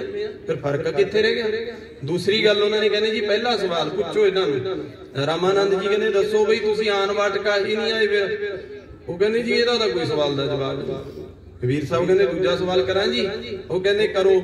ਕਹਿੰਦਾ ਜੀ ਜੋ ਤੂੰ ਬ੍ਰਾਹਮਣ ਬ੍ਰਾਹਮਣੀ ਜਾਇਆ, ਤੂੰ ਆਨ ਬਾਟ ਕਾਹੀ ਨਹੀਂ ਆਇਆ, ਤੁਮ ਕਤ ਬ੍ਰਾਹਮਣ। ਦੂਜਾ ਸਵਾਲ ਸ਼ੁਰੂ ਹੋ ਗਿਆ, ਹਮ ਕਤ ਸੂਦ। ਉਹ ਕਹਿੰਦੇ ਮੰਨ ਲਿਆ ਤੁਸੀਂ ਬ੍ਰਾਹਮਣ ਹੋ, ਤੇ ਅਸੀਂ ਸ਼ੂਦਰ ਜਾਤੀ ਦੇ, ਨੀਵੀਂ ਜਾਤ ਦੇ, ਤੁਸੀਂ ਉੱਚੀ ਬੋਲਦੇ। ਇਹ ਗੱਲ ਮੈਂ ਮੰਨ ਲਈ ਤੁਹਾਡੀ, ਪਰ ਅਗਲੀ ਗੱਲ ਕਹਿੰਦਾ ਹਮ ਕਤ ਲੋਹੂ ਤੇ ਤੁਮ ਕਤ ਦੂਧ। ਕਹਿੰਦਾ ਜੀ ਮੇਰੀ ਨਬਜ ਵੱਢ ਲਓ, ਮੇਰੇ ਵਿੱਚੋਂ ਖੂਨ ਨਿਕਲੂਗਾ। ਜੇ ਇਹ ਕਹਿੰਦੇ ਅਸੀਂ ਉੱਚੀ ਬੋਲਦੇ ਨਾ, ਜੋ ਦੁੱਧ ਕੱਢ ਕੇ ਦਿਖਾਓ। ਤੇ ਜਦੋਂ ਰਾਮਾਨੰਦ ਜੀ ਕਹਿੰਦੇ ਵੀ ਦੱਸੋ ਭਾਈ ਤੁਹਾਡੇ ਚ ਦੁੱਧ ਹੈ, ਉਹ ਕਹਿੰਦੇ ਜੀ ਦੁੱਧ ਕਿਵੇਂ ਹੋਊਗਾ, ਇਨਸਾਨ ਦੇ ਵਿੱਚ ਖੂਨ ਹੈ। ਤੇ ਫਿਰ ਕਬੀਰ ਜੀ ਕਹਿੰਦੇ ਜੀ ਖੂਨ ਇਹਨਾਂ ਦਾ ਵੀ ਕੱਢ ਲਓ, ਮੇਰਾ ਕੱਢ ਲਓ, ਦੋਨੇ ਇਕੱਠੇ ਰੱਖ ਲਓ, ਜੇ ਕੋਈ ਫਰਕ ਲੱਗਿਆ ਖੂਨ ਚ ਵੀ ਤਾਂ ਕਹਿ ਦੇ। ਤੇ ਜਦੋਂ ਇਹ ਸਵਾਲ ਕੀਤੇ ਜੀ ਉਹਨਾਂ ਕੋਲ ਜਵਾਬ ਨਹੀਂ ਸੀ। ਉਹਨਾਂ ਨੇ ਹੱਥ ਬੰਨ ਕੇ ਕਿਹਾ, ਕਹਿੰਦੇ ਕਬੀਰਿਆ ਤੂੰ ਆ ਜਾ ਕਰ ਭਾਈ ਵਿੱਚ ਬਹਿ ਕੇ ਰੱਬ ਦਾ ਨਾਂ ਤੂੰ ਵੀ ਸੁਣ ਲੈ, ਤੂੰ ਸਿੱਖ ਲੈ। ਕਿਉਂਕਿ ਜਵਾਬ ਨਹੀਂ ਨਾ ਜੀ ਇਹਨਾਂ ਗੱਲਾਂ ਦਾ। ਸਤਿਗੁਰੂ ਜੀ ਦੀ ਫਿਰ ਇਸ ਗੱਲ ਨੂੰ ਭਗਤ ਧੰਨੇ ਨੇ ਵੀ ਜਾਣਿਆ। ਕਹਿੰਦੇ ਨੀਚ ਕੁੱਲਾ ਜੁਲਾਹਰਾ ਭਇਓ ਹੁਣੀ ਗਹੀਰਾ। ਫਿਰ ਕਬੀਰ ਜੀ ਬਾਰੇ ਸੁਣ ਲਿਆ, ਤੀਜੇ ਭਗਤ ਬਾਰੇ ਜਾਣਨਾ ਕੀਤਾ। ਐ ਨਹੀਂ ਜਾ ਕੇ ਵੀ ਲੱਗ ਗਏ ਧੰਨਾ ਲੱਗ ਗਿਆ ਖੇਤ, ਉੱਥੇ ਜੀ ਪੱਥਰ ਧਰ ਲਿਆ, ਉਹਨੂੰ ਪੂਜਣ ਲੱਗ ਪਿਆ ਜੀ, ਉਹ ਜੋ ਰੱਬ ਪ੍ਰਗਟ ਹੋ ਗਿਆ। ਤਾਂ ਫਾਲਤੂ ਦੀਆਂ ਗੱਲਾਂ ਸਾਡੇ। ਪਹਿਲਾਂ ਬਾਣੀ ਨੂੰ ਸਮਝਣਾ ਪਊ। ਫਿਰ ਤੀਜੀ ਵਾਰ ਧੰਨੇ ਨੇ ਸੋਚਿਆ ਰਵਿਦਾਸ ਬਾਰੇ ਤਾਂ ਜਾਣੀਏ। ਰਵਿਦਾਸ ਚਮਾਰਾਂ ਦਾ ਸੁਣਿਆ ਜਾਂਦਾ ਹੈ, ਇਹਨੇ ਰੱਬ ਨੂੰ ਕਿਵੇਂ ਪਾਲਿਆ ਵੀ। ਕਹਿੰਦੇ ਫਿਰ ਰਵਿਦਾਸ ਜੀ ਬਾਰੇ ਜਦੋਂ ਪੜ੍ਹਿਆ ਬਾਣੀ ਦੇ ਵਿੱਚ, ਗੁਰੂ ਅਰਜਨ ਦੇਵ ਜੀ ਕਹਿੰਦੇ ਰਵਿਦਾਸ ਭਵੰਤਾ ਢੋਰ ਨੀਤ ਤਿੰਨ ਤਿਆਗੀ ਮਾਇਆ। ਅੱਗੇ ਕਹਿੰਦੇ ਜਦੋਂ ਰਵਿਦਾਸ ਦੇ ਬਾਰੇ ਜਾਣਨਾ ਚਾਹਿਆ ਵੀ ਇਹਨੇ ਮਾਇਆ ਕਿਵੇਂ ਛੱਡਤੀ। ਫਿਰ ਮਾਇਆ ਕੀ ਹੁੰਦੀ ਹੈ ਸੰਗਤ ਜੀ, ਮੈਂ ਕਿਤੇ ਬਚਨ ਥੋੜਾ ਜਿਹਾ ਕਰ ਲਵਾਂ। ਮਾਇਆ ਗੱਲੇ ਪੈਸੇ ਨੂੰ ਨਹੀਂ ਸਮਝਿਆ ਜਾਂਦਾ। ਗੁਰੂ ਗੋਬਿੰਦ ਸਿੰਘ ਨੇ ਮਾਇਆ ਨਹੀਂ ਕਿਹਾ ਪੈਸੇ ਨੂੰ, ਉਹਨਾਂ ਨੇ ਗੁਜਰਾਨ ਲਿਖਿਆ 52 ਬਚਨਾਂ ਦੇ ਵਿੱਚ। ਗੁਜਰਾਨ ਗੁਜ਼ਾਰਾ ਕਰਨ ਦੀ ਵਸਤੂ ਸਾਡੀ। ਸਤਿਗੁਰਾਂ ਨੇ ਜਾਂ ਇਹ ਵੀ ਕਿਹਾ, ਜਦੋਂ ਆਪਾਂ ਗੁਰੂ ਗੋਬਿੰਦ ਸਿੰਘ ਜੀ ਦੇ ਰਹਿਤਨਾਮੇ ਨੂੰ ਪੜ੍ਹਦੇ ਆ ਨਾ, ਉੱਥੇ ਬਾਰ-ਬਾਰ ਸ਼ਬਦ ਵਰਤਿਆ ਗੁਜਰਾਨ। ਮਾਇਆ ਤਾਂ ਅਸੀਂ ਬਣਾ ਲਈਏ ਜੀ ਮਾਇਆ, ਪਰ ਗੁਰੂ ਸਾਹਿਬ ਤੋਂ ਪੁੱਛੀਏ ਮਾਇਆ ਕੀ ਹੈ। ਸਤਿਗੁਰੂ ਗੁਰੂ ਗ੍ਰੰਥ ਸਾਹਿਬ ਜੀ ਤੋਂ ਜੇ ਪੁੱਛੀਏ ਨਾ ਬਾਪੂ ਮਾਇਆ ਕੌਣ, ਸਤਿਗੁਰੂ ਕਹਿੰਦੇ 10 ਵਰष ਬਾਲਪਨ ਬੀਤੇ, 20 ਵਰष ਕਛ ਤਪਨਾ ਕੀਓ, 30 ਵਰष ਕਛ ਦੇਵਨਾ ਪੂਜਾ, ਫਿਰ ਪਛਤਾਨਾ ਬਿਰਧ ਭਇਓ। ਇਹ ਮਾਇਆ ਹੀ ਹੈ ਸਾਰੀ ਜੀ। ਰੱਬ ਦਾ ਨਾਂ ਨਹੀਂ ਲਿਆ, ਕਰ ਲਿਆ ਉਹ ਕਰ ਲਿਆ, ਇੱਧਰ ਭੱਜ ਲੈ। ਜਿੰਨੀਆਂ ਵਸਤੂਆਂ ਰੱਬ ਨਾਲੋਂ ਮਨੁੱਖ ਨੂੰ ਦੂਰ ਕਰੀ ਜਾਂਦੀਆਂ, ਉਹ ਕਿਸੇ ਰੂਪ ਚ ਹੈ, ਉਹ ਮਾਇਆ ਰੂਪ ਚ ਹੈ ਸਾਰੀਆਂ। ਦੂਜੀ ਗੱਲ, ਸਤਿਗੁਰੂ ਕਹਿੰਦੇ ਪਹਿਲਾ ਪਿਆਰ ਲੱਗਾ ਥਣ ਦੁੱਧ, ਦੂਜਾ ਮਾਏ ਬਾਪ ਕੀ ਸੁੱਧ, ਤੀਜੇ ਭਈਆ ਭਾਬੀ ਵੇਵ, ਚੌਥੇ ਪਿਆਰ ਪੰਨੀ ਖੇਡ, ਪੰਜਵੇਂ ਖਾਣ ਪੀਣ ਕੀ ਧਾਤ, ਛੇਵੇਂ ਕਾਮ ਨਾ ਪੁੱਛਿਆ ਜਾਤ, ਸੱਤਵੇਂ ਸੰਜ ਕੀਆ ਘਰ ਵਾਸ, ਅੱਠਵੇਂ ਕ੍ਰੋਧ ਹੋਆ ਤਨ ਨਾਸ, ਨੌਵੇਂ ਧੌਲੇ ਉੱਭੇ ਸਾ, ਦਸਵਾਂ ਦੱਦਾ ਹੋਆ ਸਵਾ। ਇਹ ਮਾਇਆ ਦੇ ਰੂਪ ਹੀ ਹੈ ਜੀ। ਪਹਿਲਾ ਪਿਆਰ ਲੱਗਾ ਥਣ ਦੁੱਧ, ਬੱਚਾ ਜੰਮਿਆ, ਮਾਂ ਦੇ ਦੁੱਧ ਨੂੰ ਮੂੰਹ ਲਾ ਲਿਆ, ਨਾਲ ਦੀ ਨਾਲ ਪਿਆਰ ਮਾਇਆ ਉਪਜ ਗਈ, ਮਾਇਆ ਖੜੀ ਹੋ ਗਈ। ਦੂਜੇ ਮਾਏ ਬਾਪ ਕੀ ਸੁੱਧ, ਥੋੜਾ ਵੱਡਾ ਹੋਇਆ ਮਾਂ ਬਾਪ ਦੀ ਸੋਝੀ ਆ ਗਈ, ਉੱਥੇ ਮਾਇਆ ਫੈਲ ਗਈ ਵੀ ਮਾਂ ਬਾਪ ਦੇ ਪਿਆਰ ਚ ਪੈ ਗਿਆ। ਤੀਜੇ ਭਈਆ ਭਾਬੀ ਵੇਵ, ਭਰਾਵਾਂ ਭਾਬੀਆਂ ਦੀ ਪਛਾਣ ਹੋ ਗਈ, ਉੱਥੇ ਫਿਰ ਪਰਿਵਾਰ ਚੁਲਝ ਗਿਆ। ਚੌਥੇ ਪਿਆਰ ਪੰਨੀ ਖੇਡ, ਜਦੋਂ ਇਹਨਾਂ ਦੇ ਪਿਆਰ ਚ ਵੱਜ ਗਿਆ ਫਿਰ ਬਸ ਰਚ ਗਈ ਮਾਇਆ ਦੀ ਖੇਡ। ਪੰਜਵੇਂ ਖਾਣ ਪੀਣ ਕੀ ਧਾਤ, ਖਾਣ ਪੀਣ ਤੱਕ ਸੀਮਤ, ਰੱਬ ਦਾ ਨਾਮ ਲੈਣ ਨੂੰ ਤਿਆਰ ਨਹੀਂ। ਛੇਵੇਂ ਕਾਮ ਨਾ ਪੁੱਛਿਆ ਜਾਤ, ਅੰਦਰ ਪੰਜ ਵਿਸ਼ੇ ਖੜ ਜਾਂਦੇ, ਕਾਮ ਕ੍ਰੋਧ ਲੋਭ ਮੋਹ ਹੰਕਾਰਾ। ਇਹ ਜਾਤ ਨਹੀਂ ਦੇਖਦੇ, ਫਿਰ ਇਹ ਖਾਣ ਲੱਗੇ ਟਾਈਮ ਨਹੀਂ ਲਾਉਂਦੇ, ਮਨੁੱਖ ਨੂੰ ਅੰਦਰੋਂ ਖਾ ਜਾਂਦੇ, ਦੀਂਦੇ ਵੀ ਨਹੀਂ ਕਿਸੇ ਨੂੰ। ਤੇ ਮਹਾਰਾਜ ਜੀ ਕਹਿੰਦੇ ਸੱਤਵੇਂ ਸੰਜ ਕੀਆ ਘਰ ਵਾਸ, ਇਕੱਠੇ ਹੋਏ ਸੰਜਮ ਰੂਪ ਧਾਰਿਆ, ਅੰਦਰ ਵਾਸਾ ਕਰ ਲਿਆ। ਮਾਇਆ ਤਾਂ ਇੱਥੇ ਹੈ। ਅੱਠਵੇਂ ਕ੍ਰੋਧ ਹੋਆ ਤਨ ਨਾਸ, ਗੁੱਸੇ ਦੇ ਨਾਲ ਮਨੁੱਖ ਕੀ ਕੁਝ ਨਹੀਂ ਕਰ ਲੈਂਦਾ। ਗੁੱਸੇ ਦੇ ਨਾਲ ਮਨ ਕਰਾਉਂਦਾ, ਮਨ ਨੂੰ ਗੁੱਸਾ ਆਇਆ ਨਾ ਜੀ, ਕ੍ਰੋਧ ਅੰਦਰ ਬੈਠਾ, ਕਾਮ ਕ੍ਰੋਧ ਲੋਭ ਮੋਹ ਹੰਕਾਰਾ। ਕੀਤਾ ਕਸੂਰ ਮਨ ਨੇ, ਕ੍ਰੋਧ ਕੀਤਾ, ਸਜ਼ਾ ਕਈ ਵਾਰ ਸਰੀਰ ਭੋਗਦੇ ਹੁੰਦੇ ਆ। ਆਪਾਂ ਦੇਖਦੇ ਹਾਂ ਜੇ ਕਤਲ ਕੀਤਾ ਉਹਨੇ ਕਿਹਦੇ ਨਾਲ ਕੀਤਾ, ਮਨ ਨੇ ਕਿਹਾ ਵੀ ਇਹਦਾ ਕੰਮ ਕਰ, ਮਾੜਾ ਕੰਮ, ਮਨ ਨੇ ਕਸੂਰ ਕੀਤਾ, ਸਜ਼ਾ ਸਰੀਰ ਨੂੰ ਮਿਲ ਗਈ। ਇਹ ਵੀ ਦਸਤੂਰ ਹੈ ਦੁਨੀਆ ਦਾ। ਮਹਾਰਾਜ ਜੀ ਕਹਿੰਦੇ ਇਹ ਸਰੀਰ ਮਨ ਪਿੱਛੇ ਜਿੰਨਾ ਚਿਰ ਲੱਗਦਾ ਨਾ, ਉਹਨਾਂ ਚਿਰ ਸਮਝੋ ਸਜ਼ਾ ਦਾ ਭਾਗੀ ਹੈ।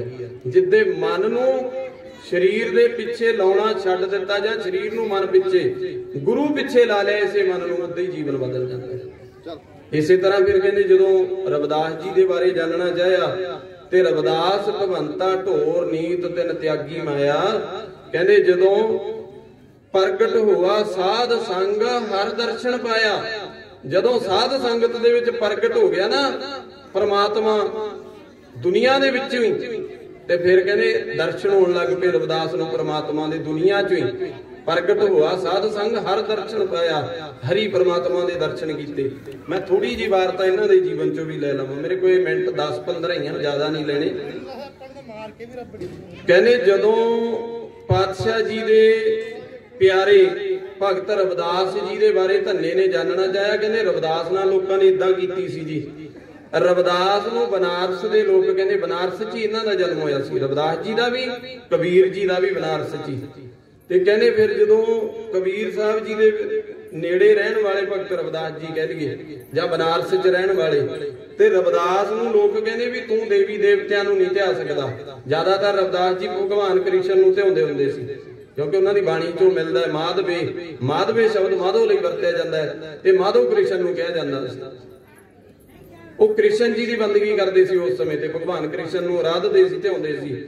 ते कहंदे भी बामणा ने एक गल ला दी। देखो गुस्सा ना करो, विच मेरे पिंड दे वीर बैठे आ, मैं शब्द वरतदा उन्हां लोकां लई जिहड़े जात अभिमानी सी। सारे लोग नहीं माड़े, सिख सारे नहीं माड़े सी, सिखां दे विच कुछ माड़े सी। हिंदू सारे माड़े नहीं सी, दो चार हिंदू विचों माड़े होए आ। जिवें आपां कह लईए गुरु गोबिंद सिंह जी दे नाल धोखा कमाउण वाले चंदू गंगू वर्गे गुरु नाल धोखा कमाया, ये हिंदू माड़े। सारे हिंदू भी माड़े नहीं सी। हिंदू वो भी सी जिहड़े गुरु नूं घरे लिजा के बिठाउंदे सी। मुसलमान वो भी सी जिहड़े पीर बुद्धू शाह जी वर्गे गुरु गोबिंद सिंह नूं कहंदे आ मैं तुहाडे नाल तुहाडी सज्जी बाह बन के लड़ूं, तुहाडे नाल खड़ूंगा। ते मुसलमान वो भी सी जिहड़ा औरंगजेब कहाउंदा सी। सारे हिंदू वीर भी नहीं माड़े, सारे मुसलमान भी नहीं माड़े सी, सारे सिख भी नहीं माड़े सी। अज भी सारे सिख माड़े नहीं, विचों बिरले माड़े भी है जी, विच माड़े भी है, सारे माड़े भी नहीं। इसे तरह गुरु साहब जी दे वेले उन्हां भगतां प्यारियां दे वेले कुछ लोग जिहड़े माड़े होए उन्हां ने की कीता। वो कहंदे रविदास जी नूं कहंदे तू भगवान कृष्ण दी अज तो बाद मूर्ति दी आराधना ना करया कर। रब भगवान कृष्ण दी मूर्ति घरे नहीं ला सकदा तू अज तो बाद, तू शूद्र है। साडा गुरु साडा भगवान कृष्ण उच्ची कुल दा मालक, ते तू किवें घरे मूर्ति ला लेगा। वो कहंदा जी मैं तां इन्हां दी आराधना करदा है, ये देवते आ सब दे सांझे आ, मैनू कोई मूर्ति नाल कनैक्शन नहीं मेरा, मेरा तां उन्हां दे चरनां नाल कनैक्शन है। वो कहते नहीं अज तो बाद तू मूर्ति चुक। वो कहना जी चुक लवांगा पर सभा दे विच बैठ के गल करांगा पहलां। ते सभा च गल होई, पिंड दे राजे कोले बनारस दे उस टाइम दे चौधरी कोल राजे कोल गल गई। उत्थे ब्राह्मण भी इकट्ठे कीते ते रविदास जी भी इकट्ठे आ गए चल के आपदी आराधना करदे करदे ते बुलाए गए। ते बुलाए कित्थे कहंदे बनारस दी जिहड़ी गंगा नदी वहिंदी है बनारस दे विचों, वो गंगा नदी दे परले किनारे दा रखदियां देवी देवतियां दीयां मूर्तियां एक चौंकी ते लक्कड़ दे फट्टे ते। इधरले बन्ने बहाले रविदास जी ते नाल ब्राह्मण लोक राजे ने। वो कहना लो जी ब्राह्मणों मैनू टाइम दस दो कितना टाइम लेना तुसीं, उन्ना टाइम तुहानू दिता। हो सामने नदी दे परले पार पे देवी देवते मूर्तियां, उन्हां नू बुलाओ। चौंकी उठ के तुहाडे वल आ गई जे तां पानी टप के तां देवी देवते तुहाडे नहीं, फिर मौका रविदास नू देवांगे। ते रविदास जी ने जदों कहंदे वो ब्राह्मणां ने घंटा मिन्नतां कीतियां, बाबा तुहानू असीं मनदे आ, तुहाडे आ करदे आ, तुहानू आरतियां करदे आ, मंदिर च तुहाडी पूजा करदे आ, तुसीं आ जाओ। हुण आउणा की नहीं सी जी जदों अंदरों माड़े आ। मन लो गुरु नानक नू आवाजां मारी जो अंदरों तां माड़े आ, अंदरों तां कूड़ दे भरे आ, बाहरों धोती तूमड़ी अंदर विश नकोर। जाए कह लईए जन्म जन्म की इस मन को मल लागी, काला हुआ स्याहो, खनली धोती उजली ना होवी जे 100 धोवण पाहो। अंदरों माड़े आ, तीर्थां ते जा जा नहा के की साफ हो जाएंगे। गुरबाणी ने हर एक गल दी विचार कीती है। ते सतगुरु जी दे प्यारे भगत रविदास जी नूं जदों कहंदे मौका मिल गया, उन्हां दे कहे तो ना तुरियां मूर्तियां आईयां ना। ते फिर रविदास नूं राजा कहण लगा रविदास हुण तूं देख भाई जे तेरी मनदे आ देवी देवते। उन्हां ने कहंदे अखां नेत्र बंद कीते ते भगवान कृष्ण दे चरनां च बेनती कीती।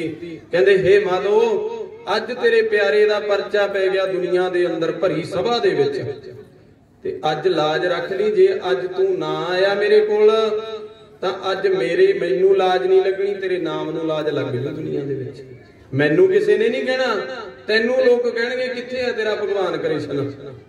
इसे तरह मैं थोड़ी जी विचार लै लवां। जदों हरनाक्ष ने कहा सी ना आपदे पुत्र प्रहलाद नू, कहण लग्या सी कहंदा कित्थे है तेरा भगवान। ते सतगुरु जी कहंदे थंम उपाड़ हर आप निकसिया। गुरु ग्रंथ साहिब जी कहंदे थंम दे विचों पाड़ के परमात्मा निकल आया। ते निकल के रविदास नूं छाती नाल माफ करना प्रहलाद नूं छाती नाल ला के ते नाल दी नाल हरनाक्ष नूं कहंदा लै फिर हुण तेरे बचन भी पूरे करूं हुण तैनूं मारूंगा भी। नरसिंह रूप धारिया सतगुरां ने, परमेश्वर ने। नरसिंह दा नाम है। हत्थ पंजे जिहड़े लगे, लत्तां बाहां शेर दियां लगियां होईयां, खूंखार पंजे है, शरीर बंदे दा है, मूंह भी बंदे दा नहीं लग्या होया, क्योंकि उन्हें कहा सी ना मैं बंदे तो मरा, मैनूं इंसानी जात ना मार सके। उन्होंने इंसान का रूप ही नहीं लिया। दूजा गया सी हरनाक्ष ने बंदगी करके भजन किया सी ने भी, तां ये गुण लए सी रब तो। कहना मैं ना घर दे अंदर मरा ना बाहर मरा, वो कहते ठीक है। तीजा वचन गया सी, कहते ना मैं दिने मरा ना रात नूं मरा। ते हुण परमेश्वर ने जदों प्रगट होया उदों ना दिन है ना रात है, संध्या दा टाइम है, दिन छुप चुक्या, सूरज अस्त हो गया ते चंद हजे निकलिया नहीं, रात्रि शुरू होनी है, संध्या का टाइम है, वो भी बचन पूरा। दूजी गल कहते सी ना दिने मरा ना रात नूं, तां होगी ना घर दे अंदर मरा ना बाहर मरा, चौकट ते खड़ा देली ते, ना उधर है ना उधर है घर दे। तीजा वचन गया सी मैं इंसानी जात तो ना मरा किसे तो। इंसान का रूप नहीं जी, रूप भी नरसिंह दा परमात्मा कोले। शेर दे पंजे लगे हुए आ, मूंह भी होर जानवर दा लाया हुआ ते शरीर बंदे दा, तिन्ना चों एक नहीं पूरा। ते जदों कहंदे हरनाक्ष नूं पट्ट ते रख लिया ते विचाले छाती च नौं पा के पाड़ता, नाल दी नाल अपने प्यारे दी लाज रख ली, प्रहलाद नूं छाती ना ला लिया घुट के। ये तां लाउंदे आ जी जे गुरु दे बचनां ते खड़े, जिद्दे तिलक गए उदे फिर समझ लो जै तन बाणी बिसर जाए, जो पक्का रोगी बिल लाए। जिद्दे बाणी भुल गए उदे फिर रोण लग जाएंगे, रोगियां दे वांग विलकांगे, किते नहीं जाके ढोई मिलनी। बस बाणी नूं याद रखो। फिर कहते रविदास जी ने जो बचन किया, बेनती की, कहते जिहड़ियां मूरतां रखियां सी लक्कड़ की फट्टी ते वो खिसकण लग पईआं ते पानी दे उत्ते तैरदियां जिवें किश्ती आउंदी है, रविदास दे कोल आके खड़ गईआं ते नाल दी नाल रविदास जी की जय जयकार हो गई। तां ही उन्हां बारे बचन वरतिया गुरु अर्जुन देव महाराज जी ने। सतगुरु जी कहते रविदास ढवंता ढोर नीत। ढोर का मतलब होंदा मरे हुए पशु, नीत का मतलब है नित। वो मरे हुए पशु रोज ढोंदा सी बेचारा, चम का काम करता सी, चमारां दा पुੱਤ सी, क्योंकि पिता पुरखी किता सी, मरे पशु ढो ले, उन्हां दा चम ला लिया, मांस ला लिया, उहनूं सुकना पाता ते जिन्ना मांस सुक गया उहदे जोड़े बना लए ते दुनिया च बेच के आपदा परिवार पाल लिया। ये पिता पुरखी किता सी। लोग उहनूं माड़ा कहंदे सी भी तूं चम दा काम क्यों करदा है, साडे घरे ना बड़ी, जदों चम नूं हत्थ ला ले। वो की कहंदे, कहंदे रविदास ढवंता ढोर नीत तिन त्यागी माया। वो दुनियादारी दे जंजालां चों बाहर निकल गए। अगे कहंदे प्रगट हुआ साध संग हर दर्शन पाया। हरि परमेश्वर परमात्मा दे दर्शन कीते फिर भगवान ने रविदास जी ने। इहदे बारे भी धन्ने ने जानकारी ले ली। अगे जी चौथा फिर कहंदे सैन नाई बुतकारिया, घर घर सुनिया, हिरदे वसिया पार ब्रह्म भगतां में गणिया। मेरे कोल समा सीमित है, मैं मेन गल्लां करां, बड़ा वड्डा इतिहास है जी।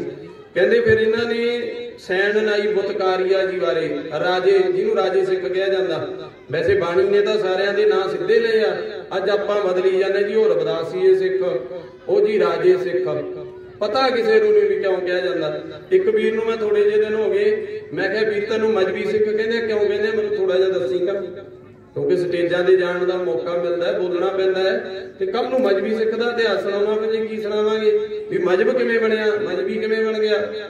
कहंदा जी मैनूं तां नहीं पता। ते मैं कहा जे तैनूं मैं दूजा लफ्ज वरतां हुण मेरे गल पै जाएगा ना, गुस्सा ना मनायो, विच बैठियां संगतां, जे दूजा लफ्ज वरते नाल दी नाल गल पै जाएगा। जिहड़ा लफ्ज सही है वो तैनूं पता नहीं भी क्यों कहंदे आ सानूं, ये भी बाजां वाले दी देण है जी। एक गल नूं समझो, पहला तां छाती नाल ला के भाई जैते नूं कहा रंगरेटा गुरु का बेटा, ते दूजी बार चमकौर दी गड़ी च फिर छाती नाल ला ले जैते नूं। जैते नूं कहंदे जैतिया तू तां मेरा मजहबी सिख है भाई। कहण दा भाव मजहब दा नाम है धर्मी, धर्मी सिख है मेरा तू, सारे सिखां दे विचों तू धर्मी निकलिया। मेरे अजीत सिंह नूं जांदियां जर नहीं सकिया, जंग दे मैदान च पहला आप उन्हें खड़ा हो गया, मैं जाऊंगा बाजा वालिया, अजीत सिंह नूं पहला ना भेज। महाराज ने छाती नाल ला के कहा तू मेरा धर्मी सिख है, मजहबी सिख है मेरा, इत्थों नाम पए है। ते जदों कहंदे वो सैन नाई बुतकारिया, वो घर घर सुनिया, ਉਹਦੇ घर घर ਵਿੱਚ ਜਦੋਂ बोले ਹੋਏ ਉਹ ਕਿਉਂ ਹੋਏ, थोड़ी जी गल करिए। वो कहंदे राजे दी ਜਿਹੜਾ उस समय ਦਾ राजा सी सैन जी ਦੇ ਇਲਾਕੇ ਦਾ, ਉਹਦੇ ਚਮੜੀ ਦਾ ਰੋਗ ਸੀ, ਇੱਕ ਖਾਰਸ਼ ਸੀ, ਜਿਵੇਂ ਆਪਾਂ ਕਹਿੰਦੇ ਖੁਰਕ। ਉਹ ਜਿਹੜੇ ਰਾਜੇ ਨਾਈ ਵੀਰ ਸੀ, ਜਿੰਨੇ ਵੀ ਸੈਨ ਜੀ ਦੇ ਨੇੜੇ ਤੇੜੇ ਦੇ ਚਾਚੇ ਤਾਏ, ਕਹ ਲੋ ਚਾਚੇ ਤਾਏ ਦੇ ਮੁੰਡੇ, ਇਹ ਸਾਰੇ ਬਾਰੀ ਸਿਰ ਜਾਂਦੇ, ਰੋਜ਼ ਰਾਤ ਨੂੰ ਰਾਜੇ ਦੇ ਪਿੰਡੇ ਤੇ ਤੇਲ ਦੀ ਮਾਲਿਸ਼ ਕਰਦੇ, ਉਹ ਆਰਾਮ ਕਰਦਾ, ਰਾਜਾ ਸੌਂਦਾ, ਇਹਨਾਂ ਦੀ ਡਿਊਟੀ ਸੀ ਇਹ। ਤੇ ਜਿੱਦੇ ਸੈਣ ਜੀ ਦੀ ਡਿਊਟੀ ਆਈ, ਕਹਿੰਦੇ ਵਾਰੀ ਆਈ ਦਿਨੇ ਤਾਂ ਸੈਣ ਜੀ ਨੂੰ ਹੁਕਮ ਆ ਗਿਆ ਰਾਜੇ ਦੇ ਦਰਬਾਰ ਚੋਂ ਵੀ ਸੈਣ ਅੱਜ ਰਾਤ ਨੂੰ ਤੂੰ ਜਾਣਾ ਭਾਈ। ਉਹ ਕਹਿੰਦਾ ਜੀ ਬਿਲਕੁਲ ਜਾਊਂ। ਤੇ ਜਦੋਂ ਸ਼ਾਮ ਹੋ ਗਈ, ਕਹਿੰਦੇ ਘਰੇ ਸੰਤ ਪੁਰਸ਼ ਆ ਗਏ, ਸਾਧੂ ਜਨ। ਉਹ ਕਹਿੰਦੇ ਭਾਈ ਖਾਣਾ ਛਕਣਾ, ਭੋਜਨ ਲੈਣਾ। ਉਹ ਕਹਿੰਦੇ ਜੀ ਬੈਠੋ, ਸਾਡੇ ਘਰ ਦੇ ਵਿੱਚ ਜੋ ਕੁਝ ਹੈ ਬਣਾ ਕੇ ਛਕਾਉਂਦੇ ਆ। ਹੁਣ ਛਕਾਉਂਦਿਆਂ ਦੇਰੀ ਹੋ ਗਈ। ਇੰਨੇ ਸਾਧੂ ਜਨਾਂ ਨੇ ਪ੍ਰਸ਼ਾਦਾ ਛਕ ਕੇ ਕਹਿੰਦੇ ਚੱਲ ਸੈਣ ਹੁਣ ਆਪਾਂ ਰੱਬ ਦੀ ਬੰਦਗੀ 'ਚ ਲੱਗ ਜਾਈਏ, ਕੁਛ ਸਮਾਂ ਰੱਬ ਦੀ ਬੰਦਗੀ ਕਰ ਲਈਏ। ਕਰਦਿਆਂ ਕਹਿੰਦੇ ਸਾਰੀ ਰਾਤ ਲੰਘਾ ਲਈ। ਤੇ ਜਦੋਂ ਚੇਤੇ 'ਚ ਆਇਆ ਉਹ ਮਨਾ ਅੱਜ ਤਾਂ ਰਾਜੇ ਦੀ ਸੇਵਾ ਕਰਨ ਜਾਣਾ, ਤੂੰ ਤਾਂ ਗਿਆ ਹੀ ਨਹੀਂ। ਤੇ ਸਵੇਰੇ ਰਾਜੇ ਦਾ ਨਹੀਂ ਪਤਾ ਤੈਨੂੰ ਮੌਤ ਦੀ ਸਜ਼ਾ ਦੇ ਦੇ। ਤੇ ਜਦੋਂ ਕਹਿੰਦੇ ਰਾਜਾ ਸਵੇਰ ਵੇਲੇ ਨੂੰ ਉਧਰੋਂ ਪ੍ਰਮਾਤਮਾ ਪ੍ਰਗਟ ਹੋਇਆ, ਕਿਉਂਕਿ ਸੈਣ ਦੀ ਪ੍ਰਮਾਤਮਾ ਨਾਲ ਇੰਨੀ ਨੇੜਤਾ ਹੋ ਗਈ ਸੀ, ਰੱਬ ਨੇ ਸੈਣ ਦਾ ਰੂਪ ਧਾਰ ਲਿਆ ਤੇ ਰਾਜੇ ਦੇ ਦਰਬਾਰ 'ਚ ਜਾ ਖੜਾ ਡਿਊਟੀ ਦੇਣ। ਤੇ ਰਾਜੇ ਨੇ ਜਿੱਥੇ ਹੱਥ ਫੇਰਤਾ ਰੱਬ ਨੇ ਤੇਲ ਲਾ ਕੇ। ਹੁਣ ਹੈ ਤਾਂ ਪ੍ਰਮਾਤਮਾ, ਉਹਦੀ ਬਿਮਾਰੀ ਚੱਕੀ ਗਈ ਸਾਰੀ ਪਿੰਡੇ ਦੀ, ਕਿਉਂਕਿ ਸਵੇਰ ਹੋਣ ਤੇ ਖਾਰਸ਼ ਸ਼ੁਰੂ ਹੋ ਜਾਂਦੀ ਸੀ ਜਦੋਂ ਉੱਠ ਖੜਦਾ। ਤੇ ਜਦੋਂ ਸਵੇਰ ਵੇਲੇ ਉੱਠਿਆ ਰਾਜਾ, ਉਹਨੇ ਦੇਖਿਆ ਵੀ ਸੈਣ ਮੇਰੇ ਕੋਲ ਬੈਠਾ। ਉਹ ਕਹਿੰਦਾ ਸੈਣ ਜੇ ਤੂੰ ਗਿਆ ਨਹੀਂ, ਪਰਮਾਤਮਾ ਨੇ ਆਗਿਆ ਲਈ, ਕਹਿੰਦੇ ਜੀ ਤੁਸੀਂ ਨਹੀਂ ਉੱਠੇ ਸੀ, ਮੈਂ ਤਾਂ ਉਡੀਕਦਾ ਸੀ ਜੇ ਉੱਠੋ ਤਾਂ ਮੈਂ ਜਾਵਾਂ। ਉਹ ਕਹਿੰਦੇ ਤੂੰ ਜਾ, ਹੁਣ ਘਰ ਨੂੰ ਦਿਨ ਚੜ੍ਹਨ ਵਾਲਾ ਹੈ, ਤੂੰ ਚਲਿਆ ਜਾ। ਤੇ ਪਰਮਾਤਮਾ ਲੋਕ ਹੋ ਗਏ, ਕਹਿੰਦੇ ਚਲੇ ਗਏ। ਤੇ ਰਾਜੇ ਦੇ ਖੁਰਕ ਸ਼ੁਰੂ ਨਾ ਹੋਈ। ਉਹ ਕਹਿੰਦਾ ਅੱਜ ਕੀ ਹੋਇਆ? ਸੈਣ ਨੇ ਇਹੋ ਜਿਹਾ ਕੀ ਲਾਤਾ ਪਿੰਡੇ ਤੇ ਜਿਹੜਾ ਮੇਰੇ ਖਾਰਚ ਨਹੀਂ ਹੋਈ, ਮੇਰੀ ਚਮੜੀ ਦਾ ਰੋਗ ਹੀ ਮਿਟ ਗਿਆ। ਤੇ ਕਹਿੰਦੇ ਇੱਕ ਕੁਰਸੀ ਲਵਾ ਲਈ ਰਾਜੇ ਨੇ ਆਪਦੇ ਬਰਾਬਰ ਕੁਰਸੀ ਲਵਾ ਕੇ ਕਹਿੰਦਾ ਵੀ ਸੈਣ ਨੂੰ ਬੁਲਾ ਕੇ ਲਿਆਓ ਤੇ ਆ ਕੁਰਸੀ ਤੇ ਬਿਠਾਉਂਗਾ, ਅੱਜ ਮੈਂ ਉਹਨੂੰ ਰਾਜਾ ਬਣਾਉਂਗਾ। ਆ ਰਾਜਾ ਸਿੱਖ ਕਿਹਾ ਜਾਂਦਾ ਨਾ ਜੀ ਨਾਈ ਵੀਰਾਂ ਨੂੰ, ਉੱਥੋਂ ਕਹਿਣ ਲੱਗਿਆ। ਤੇ ਕਹਿੰਦਾ ਵੀ ਮੈਂ ਨਾਲ ਬਿਠਾਉਂਗਾ ਅੱਜ ਰਾਜਾ, ਕਹਿੰਦਾ ਉਹਨੂੰ ਆਪਦੇ। ਤੇ ਸੈਣ ਦੇ ਮਨ 'ਚ ਚਿੰਤਾ ਪੈ ਗਈ ਜੀ। ਸੈਣ ਕਹਿੰਦਾ ਅੱਜ ਫਸ ਗਏ ਬਈ, ਅੱਜ ਤਾਂ ਬਹੁਤ ਭੈੜੀ ਕਰੂ ਰਾਜਾ, ਤੇ ਸਜ਼ਾ ਨਹੀਂ ਪਤਾ ਮੌਤ ਦੀ ਸੁਣਾ ਦੇ। ਸੈਣ ਡਰਦੇ ਗਏ ਜਾ ਕੇ, ਕਹਿੰਦੇ ਰਾਜਨ ਮੈਥੋਂ ਬਹੁਤ ਵੱਡੀ ਭੁੱਲ ਹੋ ਗਈ। ਉਹ ਕਹਿੰਦੇ ਭਲਿਆ ਤੂੰ ਭੁੱਲ ਬੋਲਦਾ, ਮੈਂ ਤੈਨੂੰ ਉਡੀਕੀ ਜਾਣਾ, ਆ ਕੁਰਸੀ ਤੇ ਬੈਠਾ ਕੇ ਬਰਾਬਰ। ਕਹਿੰਦਾ ਨਹੀਂ ਮਹਾਰਾਜ ਤੁਸੀਂ ਰਾਜੇ ਤੇ ਮੈਂ ਕਿਵੇਂ ਬੈਠ ਸਕਦਾ? ਕਹਿੰਦੇ ਨਹੀਂ ਮੈਂ ਤੇਰੇ ਲਈ ਕੁਰਸੀ ਲਵਾਈ, ਤੂੰ ਆ ਕੇ ਬੈਠਦਾ ਸੀ। ਜਦੋਂ ਬੈਠ ਗਏ, ਕਹਿੰਦੇ ਰਾਤ ਕੀ ਕਿਹੋ ਜਿਹਾ ਮੇਰੇ ਤੇ ਏਦਾਂ ਦਾ ਹੱਥ ਲਾ ਗਿਆ, ਐਡੀ ਸੇਵਾ ਕਿਹੋ ਜੀ ਕਰ ਗਿਆ, ਮੇਰੀ ਤਾਂ ਬਿਮਾਰੀ ਨਹੀਂ ਅੱਜ ਉੱਠੀ, ਮੈਂ ਅੱਜ ਠੀਕ ਆ, ਬਿਲਕੁਲ ਤੰਦਰੁਸਤ ਆ। ਉਹ ਕਹਿੰਦਾ ਮਹਾਰਾਜ ਮੈਂ ਤਾਂ ਰਾਤ ਆਇਆ ਹੀ ਨਹੀਂ, ਮੈਂ ਤਾਂ ਤੁਹਾਡੇ ਤੋਂ ਮਾਫੀ ਇਹ ਮੰਗਦਾ, ਮੈਂ ਤਾਂ ਰਾਤ ਆਇਆ ਨਹੀਂ। ਉਹ ਕਹਿੰਦੇ ਤੂੰ ਰਾਤ ਆਇਆ ਕਿਉਂ ਨਹੀਂ? ਤੂੰ ਸੇਵਾ ਕਰਕੇ ਗਿਆ, ਮੈਂ ਸਵੇਰੇ ਤੈਨੂੰ ਆਪ ਕਿਹਾ ਵੀ ਤੂੰ ਚਲਿਆ ਜਾ ਹੁਣ। ਫਿਰ ਸੈਣ ਜੀ ਨੂੰ ਪਤਾ ਲੱਗਿਆ ਵੀ ਮੈਂ ਨਹੀਂ ਸੀ, ਮੇਰੇ ਰੂਪ ਦੇ ਵਿੱਚ ਭਗਵਾਨ ਪਰਮੇਸ਼ਰ ਆਇਆ ਸੀ। ਫਿਰ ਧੰਨੇ ਜੀ ਨੇ ਜਦੋਂ ਕਹਿੰਦੇ ਸੁਣਿਆ ਨਾ ਇਹ ਗੱਲ ਵੀ ਸੈਣ ਨਾ ਹੀ ਬੁੱਤਕਾਰੀਆ, ਉਹ ਘਰ ਸੁਣਿਆ, ਹਿਰਦੇ ਵਸਿਆ ਪਾਰ ਬ੍ਰਹਮ, ਪਰਮਾਤਮਾ ਹਿਰਦੇ 'ਚ ਸੀ ਉਹਦੇ। ਤੇ ਭਗਤਾਂ ਮੈਂ ਗਣਿਆ, ਉਹੀ ਸੈਣ ਨਾ ਹੀ ਭਗਤਾਂ 'ਚ ਗਿਣਿਆ ਜਾਣ ਲੱਗਿਆ ਜੀ, ਭਗਤਾਂ 'ਚ ਆ ਗਿਆ। ਫਿਰ ਕਹਿੰਦੇ ਇਹ ਵਿਦ ਸੁਣ ਕੇ ਜਾਟ ਰੋਠ ਭਗਤੀ ਲੱਗਾ, ਮਿਲੇ ਪ੍ਰਤੱਖ ਗਸਾਈਆਂ ਧੰਨਾ ਵਡਭਾਗਾ। ਇਹ ਵਿਦ ਸੁਣ ਕੇ ਫਿਰ ਧੰਨੇ ਦੇ ਮਨ 'ਚ ਉੱਠੀ ਸਾਰਿਆਂ ਦੀਆਂ ਗੱਲਾਂ ਸੁਣ ਕੇ ਵੀ ਆਪਾਂ ਵੀ ਭਗਤੀ ਕਰੀਏ। ਫਿਰ ਕਹਿੰਦੇ ਇਹ ਧੰਨੇ ਜੀ ਦਾ ਵੀ ਇਤਿਹਾਸ ਬੜਾ ਲੰਬਾ ਹੈ, ਗੁਰੂ ਕਿਰਪਾ ਕਰੇ ਕਿਸੇ ਦਿਨ ਫੇਰ ਸਾਂਝਾ ਕਰਾਂਗੇ। ਨਗਰ ਮੌਕਾ ਬਖਸ਼ਦੇ ਰਿਹਾ ਕਰੋ। ਆਪ ਜੀ ਦੇ ਚਰਨ ਝਾੜਨ ਲਈ ਤਾਂ ਗੁਰੂ ਨੇ ਮੈਨੂੰ ਜੀਵਨ ਦਿੱਤਾ, ਸਰੀਰ ਦਿੱਤਾ। ਮੇਰੀ ਵੀ ਮਨ ਦੀ ਭਾਵਨਾ, ਮੈਂ ਨਗਰ ਦੇ ਚਰਨ ਜ਼ਿਆਦਾ ਝਾੜਦਾ। ਕੋਈ ਵਡਿਆਈ ਨਹੀਂ ਇਸ ਗੱਲ ਦੇ ਵਿੱਚ ਜੀ, ਗੁਰੂ ਵਡਿਆਈਆਂ ਤਾਂ ਔਰਤਾਂ ਬੜੀਆਂ। ਉਹ ਗੁਰੂ ਨੇ ਵਿਦੇਸ਼ਾਂ ਦੇ ਵੀ ਗੇੜੇ ਲਵਾਤੇ, ਦਿੱਲੀ ਤੱਕ ਦੀਆਂ ਸਟੇਜਾਂ ਤੇ ਬੁਲਾ ਲਿਆ, ਵੱਡੀਆਂ ਸਟੇਜਾਂ ਤੇ ਗੁਰੂ ਨੇ ਬੋਲਣ ਲਾ ਲਿਆ। ਪਰ ਇੱਕ ਮੇਰੀ ਮਨ ਦੀ ਆਸਥਾ ਭਾਵਨਾ, ਮੈਂ ਪਿੰਡ ਦੀ ਸੇਵਾ ਵੀ ਕਰਦਾ ਰਹਾਂ। ਇਸ ਕਰਕੇ ਧੰਨੇ ਦਾ ਜੀਵਨ ਕਿਸੇ ਦਿਨ ਆਪਾਂ ਫੇਰ ਸਾਂਝਾ ਕਰਾਂਗੇ। ਮੈਂ ਥੋੜੀ ਜਿਹੀ ਗੱਲ ਉਹਨਾਂ ਦੀ ਬਾਣੀ ਚੋਂ ਹੀ ਲੈ ਲਾਂ।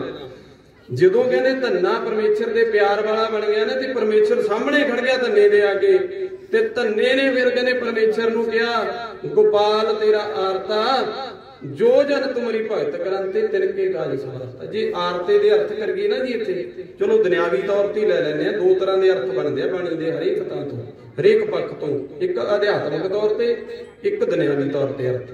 ਦੁਨਿਆਵੀ ਤੌਰ ਤੇ ਕਹਿੰਦੇ ਧੰਨੇ ਨੇ ਸਰ ਦੇ ਪੂਲੇ ਨੂੰ ਅੱਗ ਲਾ ਲਈ। ਬ੍ਰਾਹਮਣਾਂ ਨੂੰ ਦੇਦਾ ਸੀ ਨਾ ਵੀ ਥਾਲੀ ਘਟਾਉਂਦੇ ਆ ਜੀ, ਉਹ ਮੰਦਿਰ 'ਚ ਖੜ ਕੇ ਰੱਬ ਦੇ ਮੂਹਰੇ, ਉਹ ਠਾਕੁਰ ਦੇ ਮੂਹਰੇ ਕਹਿੰਦੇ ਸਰ ਦੇ ਪੂਲੇ ਨੂੰ ਖੇਤ 'ਚ ਅੱਗ ਲਾ ਲਈ। ਅੱਜ ਜਦੋਂ ਜਾਂਦੇ ਆ ਨਾ ਜੀ, ਆ ਵੀਰ ਜਾਂਦੇ ਆ ਮੱਖੀਆਂ ਲੈ ਕੇ, ਜਦੋਂ ਤੁਸੀਂ ਜਾਂਦੇ ਹੋ ਕੋਟਾ ਬੂੰਦੀ ਦੇ ਵੱਲ, ਇੱਥੇ ਕੋਟੇ ਤੋਂ ਬੂੰਦੀ ਜਾਂਦਾ, ਰਸਤੇ 'ਚ ਨਗਰ ਹੈ ਧੰਨੇ ਦਾ, ਉਹ ਅੱਜ ਵੀ ਹੈ। ਤੁਸੀਂ ਕਦੇ ਦਰਸ਼ਨ ਕਰਕੇ ਆਏ ਜਿਹੜੇ ਵੀਰ ਜਾਂਦੇ ਇੱਧਰ ਰਾਜਸਥਾਨ ਦੇ ਵਿੱਚ। ਤੇ ਧੰਨੇ ਨੇ ਕਹਿੰਦੇ ਪੂਲੇ ਨੂੰ ਅੱਗ ਲਾ ਲਈ ਤੇ ਮਹਾਰਾਜ ਦੇ ਮੂਹਰੇ ਭਕਾਉਣ ਲੱਗ ਗਿਆ, ਕਹਿੰਦਾ ਗੋਪਾਲ ਤੇਰਾ ਆਰਤਾ ਜੋ ਜਨ ਤੁਮਰੀ ਭਗਤ ਕਰਨ ਤੇ ਤਿਨਕੇ ਕਾਜ ਸਵਾਰਤਾ। ਜਿਨ੍ਹਾਂ ਨੇ ਤੇਰੀ ਭਗਤੀ ਕੀਤੀ ਉਹਨਾਂ ਦੇ ਕੰਮ ਤੂੰ ਆਪ ਸਵਾਰਦਾ ਹੈ ਕੀ। ਤੇ ਫਿਰ ਕਹਿੰਦੇ ਮਹਾਰਾਜ ਖੁਸ਼ ਹੋ ਕੇ ਕਹਿੰਦੇ ਧੰਨਿਆ ਮੰਗੇਗਾ ਕੁਛ? ਕਹਿੰਦਾ ਬਿਲਕੁਲ ਮੰਗੂ ਮਹਾਰਾਜ, ਮਸਾ ਤਾਂ ਅੱਜ ਸੱਦਿਆ ਤੁਹਾਨੂੰ। ਮੰਗਣ ਲਈ ਤਾਂ ਸੱਦਿਆ ਤੇ ਹੁਣ ਮੰਗੂਗਾ ਵੀ ਤੇਰੇ ਤੇ ਕਿਤੋਂ ਮੰਗਾ। ਮਹਾਰਾਜ ਕਹਿੰਦੇ ਮੰਗ ਲੈ। ਕਹਿੰਦਾ ਜੀ ਦਾਲ ਸੀਧਾ ਮੰਗੋ ਘੀਓ। ਦਾਲ ਮੰਗ ਲਈ ਜਿਹੜੀ ਮੈਂ ਪਹਿਲਾਂ ਕਬੀਰ ਜੀ ਦੀ ਗੱਲ ਕੀਤੀ ਸੀ, ਕਹਿੰਦੇ 2 ਸਿਰ ਮੰਗੋ ਚੂਨਾ ਪਾਓ ਘੀਓ ਸੰਗ ਲੂਨਾ, ਅੱਧ ਸਿਰ ਮੰਗੋ ਨਾਲੇ ਮੁੱਕ ਦੋਨੋਂ ਵਕਤ ਜਵਾਲੇ, ਖਾਟ ਮੰਗੋ ਚੌਪਾਈ। ਉਹਨਾਂ ਨੇ ਕੀ ਮੰਗਿਆ? ਖੰਡ ਮੰਗ ਲਈ, ਚੌਪਾਈ ਮੰਗ ਲਈ, 4 ਪੱਗ ਵਾਲਾ ਮੰਜਾ ਮੰਗ ਲਿਆ। ਖਾਟ ਮੰਗੋ ਚੌਪਾਈ, ਸਰਹਾਣਾ ਸਿਰ ਥੱਲੇ ਦੇਣ ਵਾਲਾ ਸਰਹਾਣਾ, ਅਬਰ ਤੁਲਾਈ ਥੱਲੇ ਵਿਛਾਉਣ ਲਈ ਤਲਾਈ, ਦਰੀ ਮੰਗ ਲਈ ਰੱਬ ਤੋਂ। ਚੀਜ਼ਾਂ ਦੇਖੋ ਮੰਗੀਆਂ ਜੀ। ਪਰ ਜੇ ਮੇਰੇ ਵਰਗਾ ਹੁੰਦਾ ਕੋਈ, ਜਾਂ ਆਪਾਂ ਸਾਰੇ ਹੁੰਦੇ ਜਿੱਦਾਂ ਕਹਿੰਦੇ ਪੈਸੇ ਨਹੀਂ ਬਣਦੇ ਦੇ ਆ ਛੱਡ ਨਿੱਕੀਆਂ ਮੋਟੀਆਂ ਚੀਜ਼ਾਂ, ਇਹੀ ਹੈ ਨਾ ਜੀ। ਗੁੱਸਾ ਨਾ ਕਰਿਓ। ਪਰ ਅੱਜ ਅਸੀਂ ਰੱਬ ਨੂੰ ਖੁਸ਼ ਕਰਕੇ ਆ ਚੀਜ਼ਾਂ ਮੰਗਦੇ ਤਾਂ ਮਿਲਦੀਆਂ ਨਹੀਂ। ਮਹਾਰਾਜ ਕੀ ਕਹਿੰਦੇ ਆ? 10 ਵਸਤੂ ਲੈ ਪਾਛਾ ਪਾਵੇ, ਇੱਕ ਵਸਤ ਕਰਨ ਵਿਖੋਟ ਗਵਾਵੇ, ਇੱਕ ਪੀਰਾਂ ਦੇ 10 ਪੀਰ ਲੈ ਤਾਂ ਖੋਹਦਾ ਉਹ, ਕਿਉਂਕਿ ਸਾਡੀ ਸੋਚ 'ਚ ਫਰਕ ਹੈ। ਤੇ ਕਬੀਰ ਸਾਹਿਬ ਨੇ ਮੰਗਿਆ ਸਰਹਾਣਾ ਅੰਮ੍ਰਿਤ ਲਾਈ, ਉੱਪਰ ਕੋ ਮੰਗੋ ਖੀਂਦਾ। ਉੱਪਰ ਲੈਣ ਵਾਸਤੇ ਖੀਂਦਾ ਮੰਗ ਲਿਆ ਖੇਸ। ਕਹਿੰਦਾ ਮਹਾਰਾਜ ਜਦੋਂ ਸਰਹਾਣਾ ਦੇਤਾ ਤੇ ਤੂੰ ਦਰੀ ਦੇਤੀ, 4 ਪਾਈ ਦੇਤੀ, ਮੰਜਾ ਦੇਤਾ ਤੇ ਉੱਤੇ ਲੈਣ ਨੂੰ ਖੇਸ ਵੀ ਦੇ ਦੇ। ਉੱਪਰ ਕੋ ਮੰਗੇ ਖੀਂਦਾ, ਤੇਰੀ ਭਗਤ ਕਰੇ ਜਨ ਖੀਂਦਾ। ਮੈਂ ਨਾਹੀ ਕੀਤਾ ਲੱਭੋ, ਇੱਕ ਨਾਉ ਤੇਰਾ ਮੈਂ ਲੱਭੋ। ਮੈਂ ਲੱਭ ਕੋਈ ਇਹਦੇ 'ਚ ਲਾਲਚ ਥੋੜੀ ਕੀਤਾ, ਮੈਂ ਨਾਹੀ ਕੀਤਾ ਲੱਭੋ, ਇੱਕ ਨਾਉ ਤੇਰਾ ਮੈਂ ਫੱਬੋ। ਤੇਰਾ ਨਾਮ ਮੈਨੂੰ ਫੱਬ ਗਿਆ, ਮੈਂ ਨਾਮ ਜਪਣ ਲੱਗ ਗਿਆ, ਮੈਂ ਤੇਰੀ ਕਿਰਪਾ ਹੋਊਗੀ। ਆਹ ਚੀਜ਼ਾਂ ਫਿਰ ਧੰਨਾ ਕਹਿੰਦਾ ਜੀ ਦਾਲ ਸੀਧਾ ਮੰਗੋ ਘੀਓ। ਮੈਂ ਤੇਥੋਂ ਦਾਲ ਮੰਗਦਾ ਜੀ, ਸੌਦਾ ਮੰਗਦਾ ਮੇਰੀ ਰਸੋਈ 'ਚ, ਤੇ ਘਿਓ ਮੰਗਦਾ, ਇਹ ਦੇ ਦਿਓ। ਮਹਾਰਾਜ ਕਹਿੰਦੇ ਹੋਰ, ਕਹਿੰਦਾ ਜੀ ਦਾਲ ਸੀਧਾ ਮੰਗੋ ਘੀਓ, ਹਮਰਾ ਖੁਸ਼ੀ ਕਰੇ ਨਿਤ ਜੀਓ। ਜਦੋਂ ਇਹ ਚੀਜ਼ਾਂ ਆ ਗਈਆਂ ਮੇਰੇ ਘਰ 'ਚ, ਮੇਰਾ ਮਨ ਖੁਸ਼ ਹੋ ਜੂ, ਬਸ ਖੁਸ਼ੀ ਦੇ ਦਿਓ ਮਨ ਨੂੰ। ਮਹਾਰਾਜ ਕਹਿੰਦੇ ਹੋਰ, ਕਹਿੰਦਾ ਜੀ ਦਾਲ ਸੀਧਾ ਮੰਗੋ ਘੀਓ, ਹਮਰਾ ਖੁਸ਼ੀ ਕਰੇ ਨਿਤ ਜੀਓ। ਪਨੀਆਂ ਛਾਦਨ ਨੀਕਾ, ਤਿੰਨੇ ਸ਼ਬਦ ਅੱਡੋ-ਅੱਡੀ ਹੈ ਜੀ। ਪਨੀਆਂ ਛਾਦਨ ਤੇ ਨੀਕਾ। ਪਨੀਆਂ ਹੁੰਦੀ ਹੈ ਜੁੱਤੀ ਗੁਰਬਾਣੀ ਦੇ ਵਿੱਚ। ਮੈਂ ਰਾਤ ਵੀ ਬੇਨਤੀ ਕੀਤੀ ਸੀ ਸੰਗਤ ਨੂੰ, ਜਿੰਨਾ ਚਿਰ ਵੀਰੋ ਭੈਣੋ ਗੁਰਬਾਣੀ ਦੇ ਅਰਥ ਨਹੀਂ ਨਾ ਪੜ੍ਹਦੇ, ਉਹਨਾਂ ਚਿਰ ਗੁਰਬਾਣੀ ਨੂੰ ਭਾਵੇਂ ਲੱਖਾਂ ਵਾਰ ਪੜ੍ਹ ਲਓ ਸਮਝ ਨਹੀਂ ਮਿਲਣੀ। ਹੁਣ ਪਨੀਆਂ ਦਾ ਨਾਮ ਹੈ ਜੁੱਤੀ। ਧੰਨਾ ਜੀ ਕਹਿੰਦੇ ਮੈਂ ਇੱਕ ਤਾਂ ਜੁੱਤੀ ਮੰਗਦਾ ਤੇ ਇੱਥੋਂ ਚੰਗੀ ਜਰੀ ਦੀ ਕੱਢੀ ਵਧੀਆ ਜੁੱਤੀ ਦੇ, ਹੁਣ ਜੇ ਦੇਗਾ ਤਾਂ। ਦੂਜੀ ਛਾਦਨ, ਛਾਦਨ ਹੁੰਦਾ ਜੀ ਕੱਪੜਾ। ਉਹ ਕਹਿੰਦਾ ਮੇਰੇ ਪਾਉਣ ਵਾਸਤੇ ਛਾਦਨ ਹੋਵੇ ਕੱਪੜਾ, ਕਿਹੜਾ? ਨਿੱਕਾ ਬਰੀਕ ਬੁਣਤੀ ਵਾਲਾ ਖੱਦਰ। ਉਸ ਟਾਈਮ ਤੇ ਖੱਦਰ ਪਾਉਂਦੇ ਹੋਣਗੇ। ਧੰਨਾ ਜੀ ਕਹਿੰਦੇ ਮੈਨੂੰ ਬਰੀਕ ਬੁਣਤੀ ਸੋਹਣੀ ਬੁਣਤੀ ਵਾਲਾ ਖੱਦਰ ਦੇ ਦੀ। ਪਨੀਆਂ ਛਾਦਨ ਨੀਕਾ, ਅਨਾਜ ਮੰਗੋ 7 ਸੀਕਾ। ਇੱਥੇ ਵੀ ਗੱਲ ਸਮਝਣੀ ਪਊ। ਅਨਾਜ ਮੰਗੋ 7, ਗਿਣਤੀ ਦੇ 7 ਹੋ ਗਏ ਜੀ, 6 ਤੋਂ ਵੱਧ 7। ਸੀਕਾ ਦਾ ਭਾਵ ਸੀਕਰ ਲੈਣਾ, ਬਾਹ ਲੈਣਾ। ਉਹ ਕਹਿੰਦੇ ਜੇ ਮੇਰੇ ਘਰ 'ਚ ਮੇਰੀ ਰਸੋਈ 'ਚ ਅਨਾਜ ਦੇਵੇਂਗਾ, ਉਹ ਵੀ ਧਰਤੀ ਨੂੰ 7 ਵਾਰੀ ਵਾਹਿਆ ਹੋਵੇ, ਫਿਰ ਅਨਾਜ ਪੈਦਾ ਹੋਵੇ। ਐਡਾ ਤਾਕਤਵਰ ਅਨਾਜ ਮੇਰੀ ਰਸੋਈ 'ਚ ਨਹੀਂ ਜੇ ਦੇਵੇਗਾ। ਇੱਕ ਅੱਧੀ 2 ਵਾਰੀ ਵਾਹਿਆ ਤਾਂ ਅਨਾਜ ਨਹੀਂ ਲੈਣਾ ਮੈਂ। ਤੇ ਮਾਫ ਕਰੋ, ਅੱਜ ਤਾਂ ਆਪਾਂ 7 ਬੋਰੀਆਂ ਵਾਲਾ ਮੰਗਾਂਗੇ ਵੀ ਜਿਹੜੇ ਤਜੂਰੀਆਂ ਦੀਆਂ 7 ਬੋਰੀਆਂ ਪਈਆਂ ਨੇ ਉਹ ਦੇ। ਭਲਿਓ ਧੰਨੇ ਨੇ 7 ਵਾਰ ਬਾਹਾਂ ਵਾਲਾ ਅਨਾਜ ਮੰਗਿਆ। ਉਹ ਕਹਿੰਦਾ ਮੇਰੀ ਰਸੋਈ 'ਚ ਜੇ ਦੇਗਾ, ਧਰਤੀ ਐਡੀ ਤਾਕਤਵਰ ਹੋਵੇ ਜਿਹਦੇ 'ਚ 7 ਬਾਹਾਂ ਪਾ ਕੇ, ਕਿਉਂਕਿ ਬਾਣੀ ਕਹਿੰਦੀ ਹੈ ਜਿਉਂ ਗੋਡੋ ਤਿਉਂ ਤੁਮ ਸੁੱਖ ਪਾਵੋ। ਜਿੰਨਾ ਗੁੱਡਾਂਗੇ ਧਰਤੀ ਨੂੰ ਉਨਾ ਹੀ ਸੁੱਖ ਪਾਵਾਂਗੇ। ਧਰਤੀ ਦੇ ਵਿੱਚੋਂ ਅਨਾਜ ਚੰਗਾ ਪੈਦਾ ਹੋਊ। ਤੇ ਅੱਜ ਤਾਂ ਗੁੱਸਾ ਨਾ ਮਨਾਇਓ, ਕਿਸਾਨ ਵੀਰ ਬੈਠਿਆ ਸਾਰੇ। ਆ ਰੋਟਾਵੀਟਰ ਲਿਆਂਦੇ ਨੇ ਜਿਹੜੇ ਆਪਾਂ, ਕਿੰਨੀ ਕਡੂੰਗੀ ਬਾਹ ਪਾ ਦਿੰਦੇ ਆ ਇਹਦੇ ਨਾਲ। ਭਲਾ ਆਪਾਂ 4 ਉਂਗਲਾਂ ਤੋਂ ਵੱਧ, 8 ਉਂਗਲਾਂ ਤੋਂ ਵੱਧ ਜਾਂਦਾ ਨਹੀਂ ਨਾ। ਤੇ ਪੁਰਾਣੇ ਕਿਵੇਂ ਕਿਸਾਨ ਵੀਰ 20 ਮਣ ਕਣਕ ਕਰ ਲੈਂਦੇ ਸੀ ਬਿਨਾਂ ਪਾਣੀ ਤੋਂ।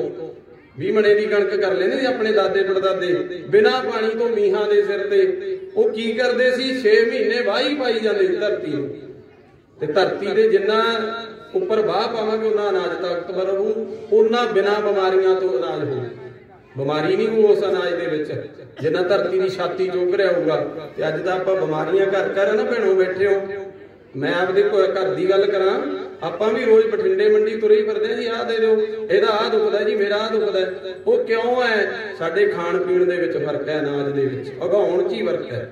ਤੇ ਮਹਾਰਾਜ ਜੀ ਦੇ ਫਿਰ ਧੰਨੇ ਨੇ ਕਿਹਾ, ਕਹਿੰਦੇ ਅਨਾਜ ਮੰਗੋ 7 ਸੀਕਾ। ਅੱਗੇ ਕਹਿੰਦਾ ਜੀ ਗਊ ਭੈਂਸ ਮੰਗੋ ਲਵੇਰੀ।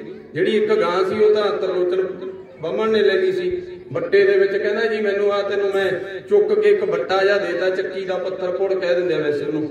ਉਹ ਦੇਤਾ ਲਪੇਟ ਕੇ ਕੱਪੜੇ 'ਚ, ਕਹਿੰਦਾ ਵੀ ਆਹ ਵਿੱਚ ਠਾਕੁਰ ਹੈ। ਉਹ ਵਿਚਾਰੇ ਨੇ ਸਮਝਿਆ ਹੀ ਠਾਕੁਰ, ਪਰ ਅਸਲ ਠਾਕੁਰ ਨਾਲ ਜੁੜ ਗਿਆ ਨਾ ਪੱਥਰ ਦੇ ਜਰੀਏ। ਪੱਥਰ 'ਚ ਰੱਬ ਨਹੀਂ ਹੁੰਦਾ। ਕਦੇ ਇਹ ਨਾ ਸਮਝਿਓ। ਇੱਕ ਮੈਂ ਹੋਰ ਗੱਲ ਕਰ ਲਵਾਂ, ਮੈਂ ਰਾਤ ਵੀ ਗੱਲ ਕੀਤੀ ਸੀ। ਗੁਰੂ ਸਾਹਿਬ ਕਹਿੰਦੇ ਜਿਹੜੇ ਪੱਥਰ ਨੂੰ ਰੱਬ ਸਮਝਦੇ ਉਹ ਕਦੇ ਗੁਰੂ ਦੇ ਸਿੱਖ ਨਹੀਂ। ਜੋ ਪਾਥਰ ਕੀ ਪਾਈ ਪਾਏ ਤਿਸकी घाल जाई जाए, जो पात्र को कहते देव तिसकी विरता होवे सेव।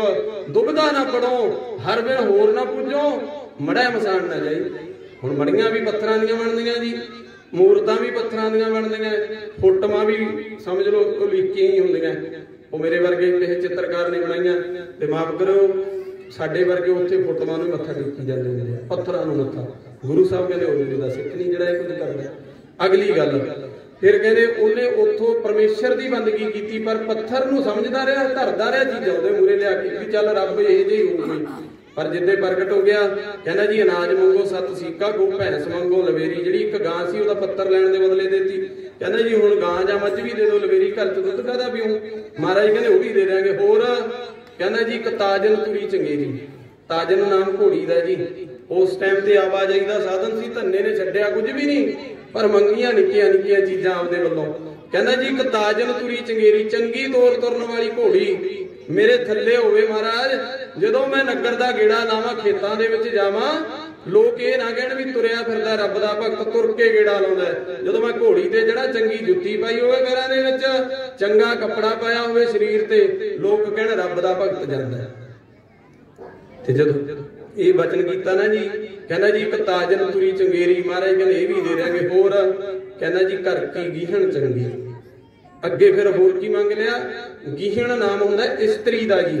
ਉਹ ਕਹਿੰਦਾ ਮਹਾਰਾਜ ਤੂੰ ਰਸੋਈ 'ਚ ਵੀ ਸਾਰੀਆਂ ਚੀਜ਼ਾਂ ਦੇਣ ਲਈ ਤਿਆਰ ਹੈ, ਤੂੰ ਲਵੇਰਾ ਵੀ ਘਰ 'ਚ ਬੰਨਣ ਨੂੰ ਤਿਆਰ ਹੈ, ਤੂੰ ਚੜ੍ਹਨ ਲਈ ਘੋੜੀ ਵੀ ਦੇਗਾ, ਪਾਉਣ ਨੂੰ ਕੱਪੜਾ ਪੈਰ ਦੀ ਜੁੱਤੀ ਵੀ ਦੇਗਾ, ਹੁਣ ਘਰ ਚਲਾਉਣ ਵਾਲੀ ਵੀ ਦੇ ਦੇ। ਫਿਰ ਇੱਕ ਘਰ ਕੀ ਗੀਹਣ ਚੰਗੀ ਇਸਤਰੀ ਵੀ ਹੋਵੇ, ਤੇ ਨਾਲ ਦੀ ਨਾਲ ਕਹਿੰਦਾ ਜੀ ਜਨ ਧੰਨਾ ਦੇਵਾ ਮੰਗੀ। ਧੰਨਾ ਤਾਂ ਆਹੀ ਚੀਜ਼ਾਂ ਮੰਗਦਾ ਜੀ, ਹੋਰ ਨਹੀਂ ਤੇਰੇ ਤੋਂ ਕੁਝ ਮੰਗਦਾ। ਤੇ ਮਹਾਰਾਜ ਕਹਿੰਦੇ ਹੱਸ ਪਏ ਧੰਨੇ ਨੂੰ, ਕਹਿੰਦੇ ਧੰਨਿਆ ਨਾਲੇ ਤਾਂ ਸਾਰਾ ਕੁਝ ਮੰਗ ਲੈ, ਨਾਲੇ ਕਹਿੰਦਾ ਜੀ ਹੋਰ ਨਹੀਂ ਮੰਗਦਾ। ਮਹਾਰਾਜ ਜੀ ਨੂੰ ਕਹਿੰਦਾ ਸੱਚੇ ਪਾਤਸ਼ਾਹ ਪਰ ਇੱਕ ਮਨ ਦੀ ਭਾਵਨਾ ਹੈ, ਪ੍ਰਸ਼ਾਦਾ ਰੱਖਿਆ ਤੁਹਾਡੇ ਸਾਹਮਣੇ, ਤੁਸੀਂ ਛਕੋ। ਮਹਾਰਾਜ ਕਹਿੰਦੇ ਨਹੀਂ ਤੂੰ ਛਕ। ਕਹਿੰਦਾ ਨਹੀਂ ਜੀ ਜਿੰਨਾ ਚਿਰ ਤੁਸੀਂ ਨਹੀਂ ਭੋਗ ਲਾਉਂਦੇ ਉਹਨਾਂ ਚਿਰ ਮੈਂ ਨਹੀਂ ਛਕਦਾ। ਇਤਿਹਾਸ ਵਿੱਚ ਲਿਖਿਆ ਪਰਮੇਸ਼ਰ ਨੇ ਧੰਨੇ ਦੇ ਮੂੰਹ 'ਚ ਆਪ ਬਰਕੀਆਂ ਤੋੜ ਤੋੜ ਪਾਈਆਂ ਜੀ, ਆਪ ਬਰਕੀਆਂ ਤੋੜ ਤੋੜ ਧੰਨੇ ਦੇ ਮੂੰਹ 'ਚ ਪਾਈਆਂ, ਆਪਦੇ ਪਿਆਰੇ ਦੇ, ਆਪਦੇ ਪੁੱਤ ਵਾਂਗ ਪਿਆਰ ਕੀਤਾ। ਤਾਂ ਕਿਹਾ ਜਾਂਦਾ ਜੀ ਇਹਨਾਂ ਭਗਤਾਂ ਦੇ ਪਿੱਛੇ ਲੱਗ ਕੇ, ਗੁਰੂ ਸਾਹਿਬ ਦੇ ਪਿੱਛੇ ਲੱਗ ਕੇ ਆਪਣੀ ਜ਼ਿੰਦਗੀ ਸੰਵਾਰੋ। ਮੈਂ ਰੋਜ਼ ਬੇਨਤੀ ਇਹੀ ਕਰਦਾ ਸੰਗਤ ਦੇ ਚਰਨਾਂ 'ਚ, ਜ਼ਿੰਦਗੀ ਬਦਲ ਦਿੰਦੇ ਆ ਪਾਤਸ਼ਾਹ ਜਿੱਦੇ ਜੁੜ ਜਾਈਏ। ਗਰੀਬੀ ਰੇਖਾ 'ਚੋਂ ਚੁੱਕ ਕੇ ਅਸਮਾਨੀ ਚੜਾ ਦੇਣਗੇ ਜਿੱਦੇ ਉਹਦੀ ਨਿਗਾਹ ਦੇ ਅੰਦਰ ਆ ਗਏ। ਬਸ ਆਉਣਾ ਨਿਗਾਹ ਦੇ ਅੰਦਰ ਹੀ ਔਖਾ ਹੈ ਜੀ। ਬਸ ਇੰਨੀਆਂ ਕੁ ਬੇਨਤੀਆਂ ਮੰਨ ਲਓ। ਸਤਿਗੁਰੂ ਜੀ ਕਿਰਪਾ ਕਰਨ, ਸੰਗਤ ਦਾ ਲੋਕ ਸੁਖੀਏ ਪਰਲੋਕ ਸੁਹੇਲੇ, ਨਾਨਕ ਹਰ ਪ੍ਰਭ ਆਪੇ ਮਿਲੇ। ਇਹ ਪਾਤਸ਼ਾਹ ਨੇ ਕਰਨਾ ਹੈ ਜੀ। ਇੰਨੀਆਂ ਕੁ ਬੇਨਤੀਆਂ ਨੂੰ ਪ੍ਰਵਾਨ ਕਰਿਓ, ਹੋਈਆਂ ਭੁੱਲਾਂ ਦੀ ਮਾਫੀ ਬਖਸ਼ਿਓ। ਧੰਨ ਗੁਰੂ ਗ੍ਰੰਥ ਸਾਹਿਬ ਮਹਾਰਾਜ ਜੀ, ਆਪ ਜੀ ਦੇ ਦਰ ਦੀ ਸੇਵਾ ਨਿਭਾਈ ਆ ਮਹਾਰਾਜ। ਸੇਵਾ ਕਰਦੇ ਤੋਂ ਬਹੁਤ ਤਰੁੱਟੀਆਂ ਹੋਈਆਂ ਆਪ ਜਾਣਦੇ ਹੋ। ਹੋਈਆਂ ਭੁੱਲਾਂ ਦੀ ਮਾਫੀ ਦੇਣੀ, ਅੱਗੇ ਤੋਂ ਸਮੱਤ ਦੇਣੀ, ਹਰ ਮੈਦਾਨ ਫਤਿਹ ਬਖਸ਼ਣੀ, ਚੜ੍ਹਦੀ ਕਲਾ ਦੇਣੀ ਜੀ। ਸਾਰੀ ਸੰਗਤ ਗੱਜ ਕੇ ਬੁਲਾਓ ਫਤਿਹ ਭਾਈ। ਵਾਹਿਗੁਰੂ ਜੀ ਕਾ ਖਾਲਸਾ, ਵਾਹਿਗੁਰੂ ਜੀ ਕੀ ਫਤਿਹ। ਸਤਨਾਮ ਸ੍ਰੀ ਵਾਹਿਗੁਰੂ ਜੀ। ਰਾਮ ਕਲੀ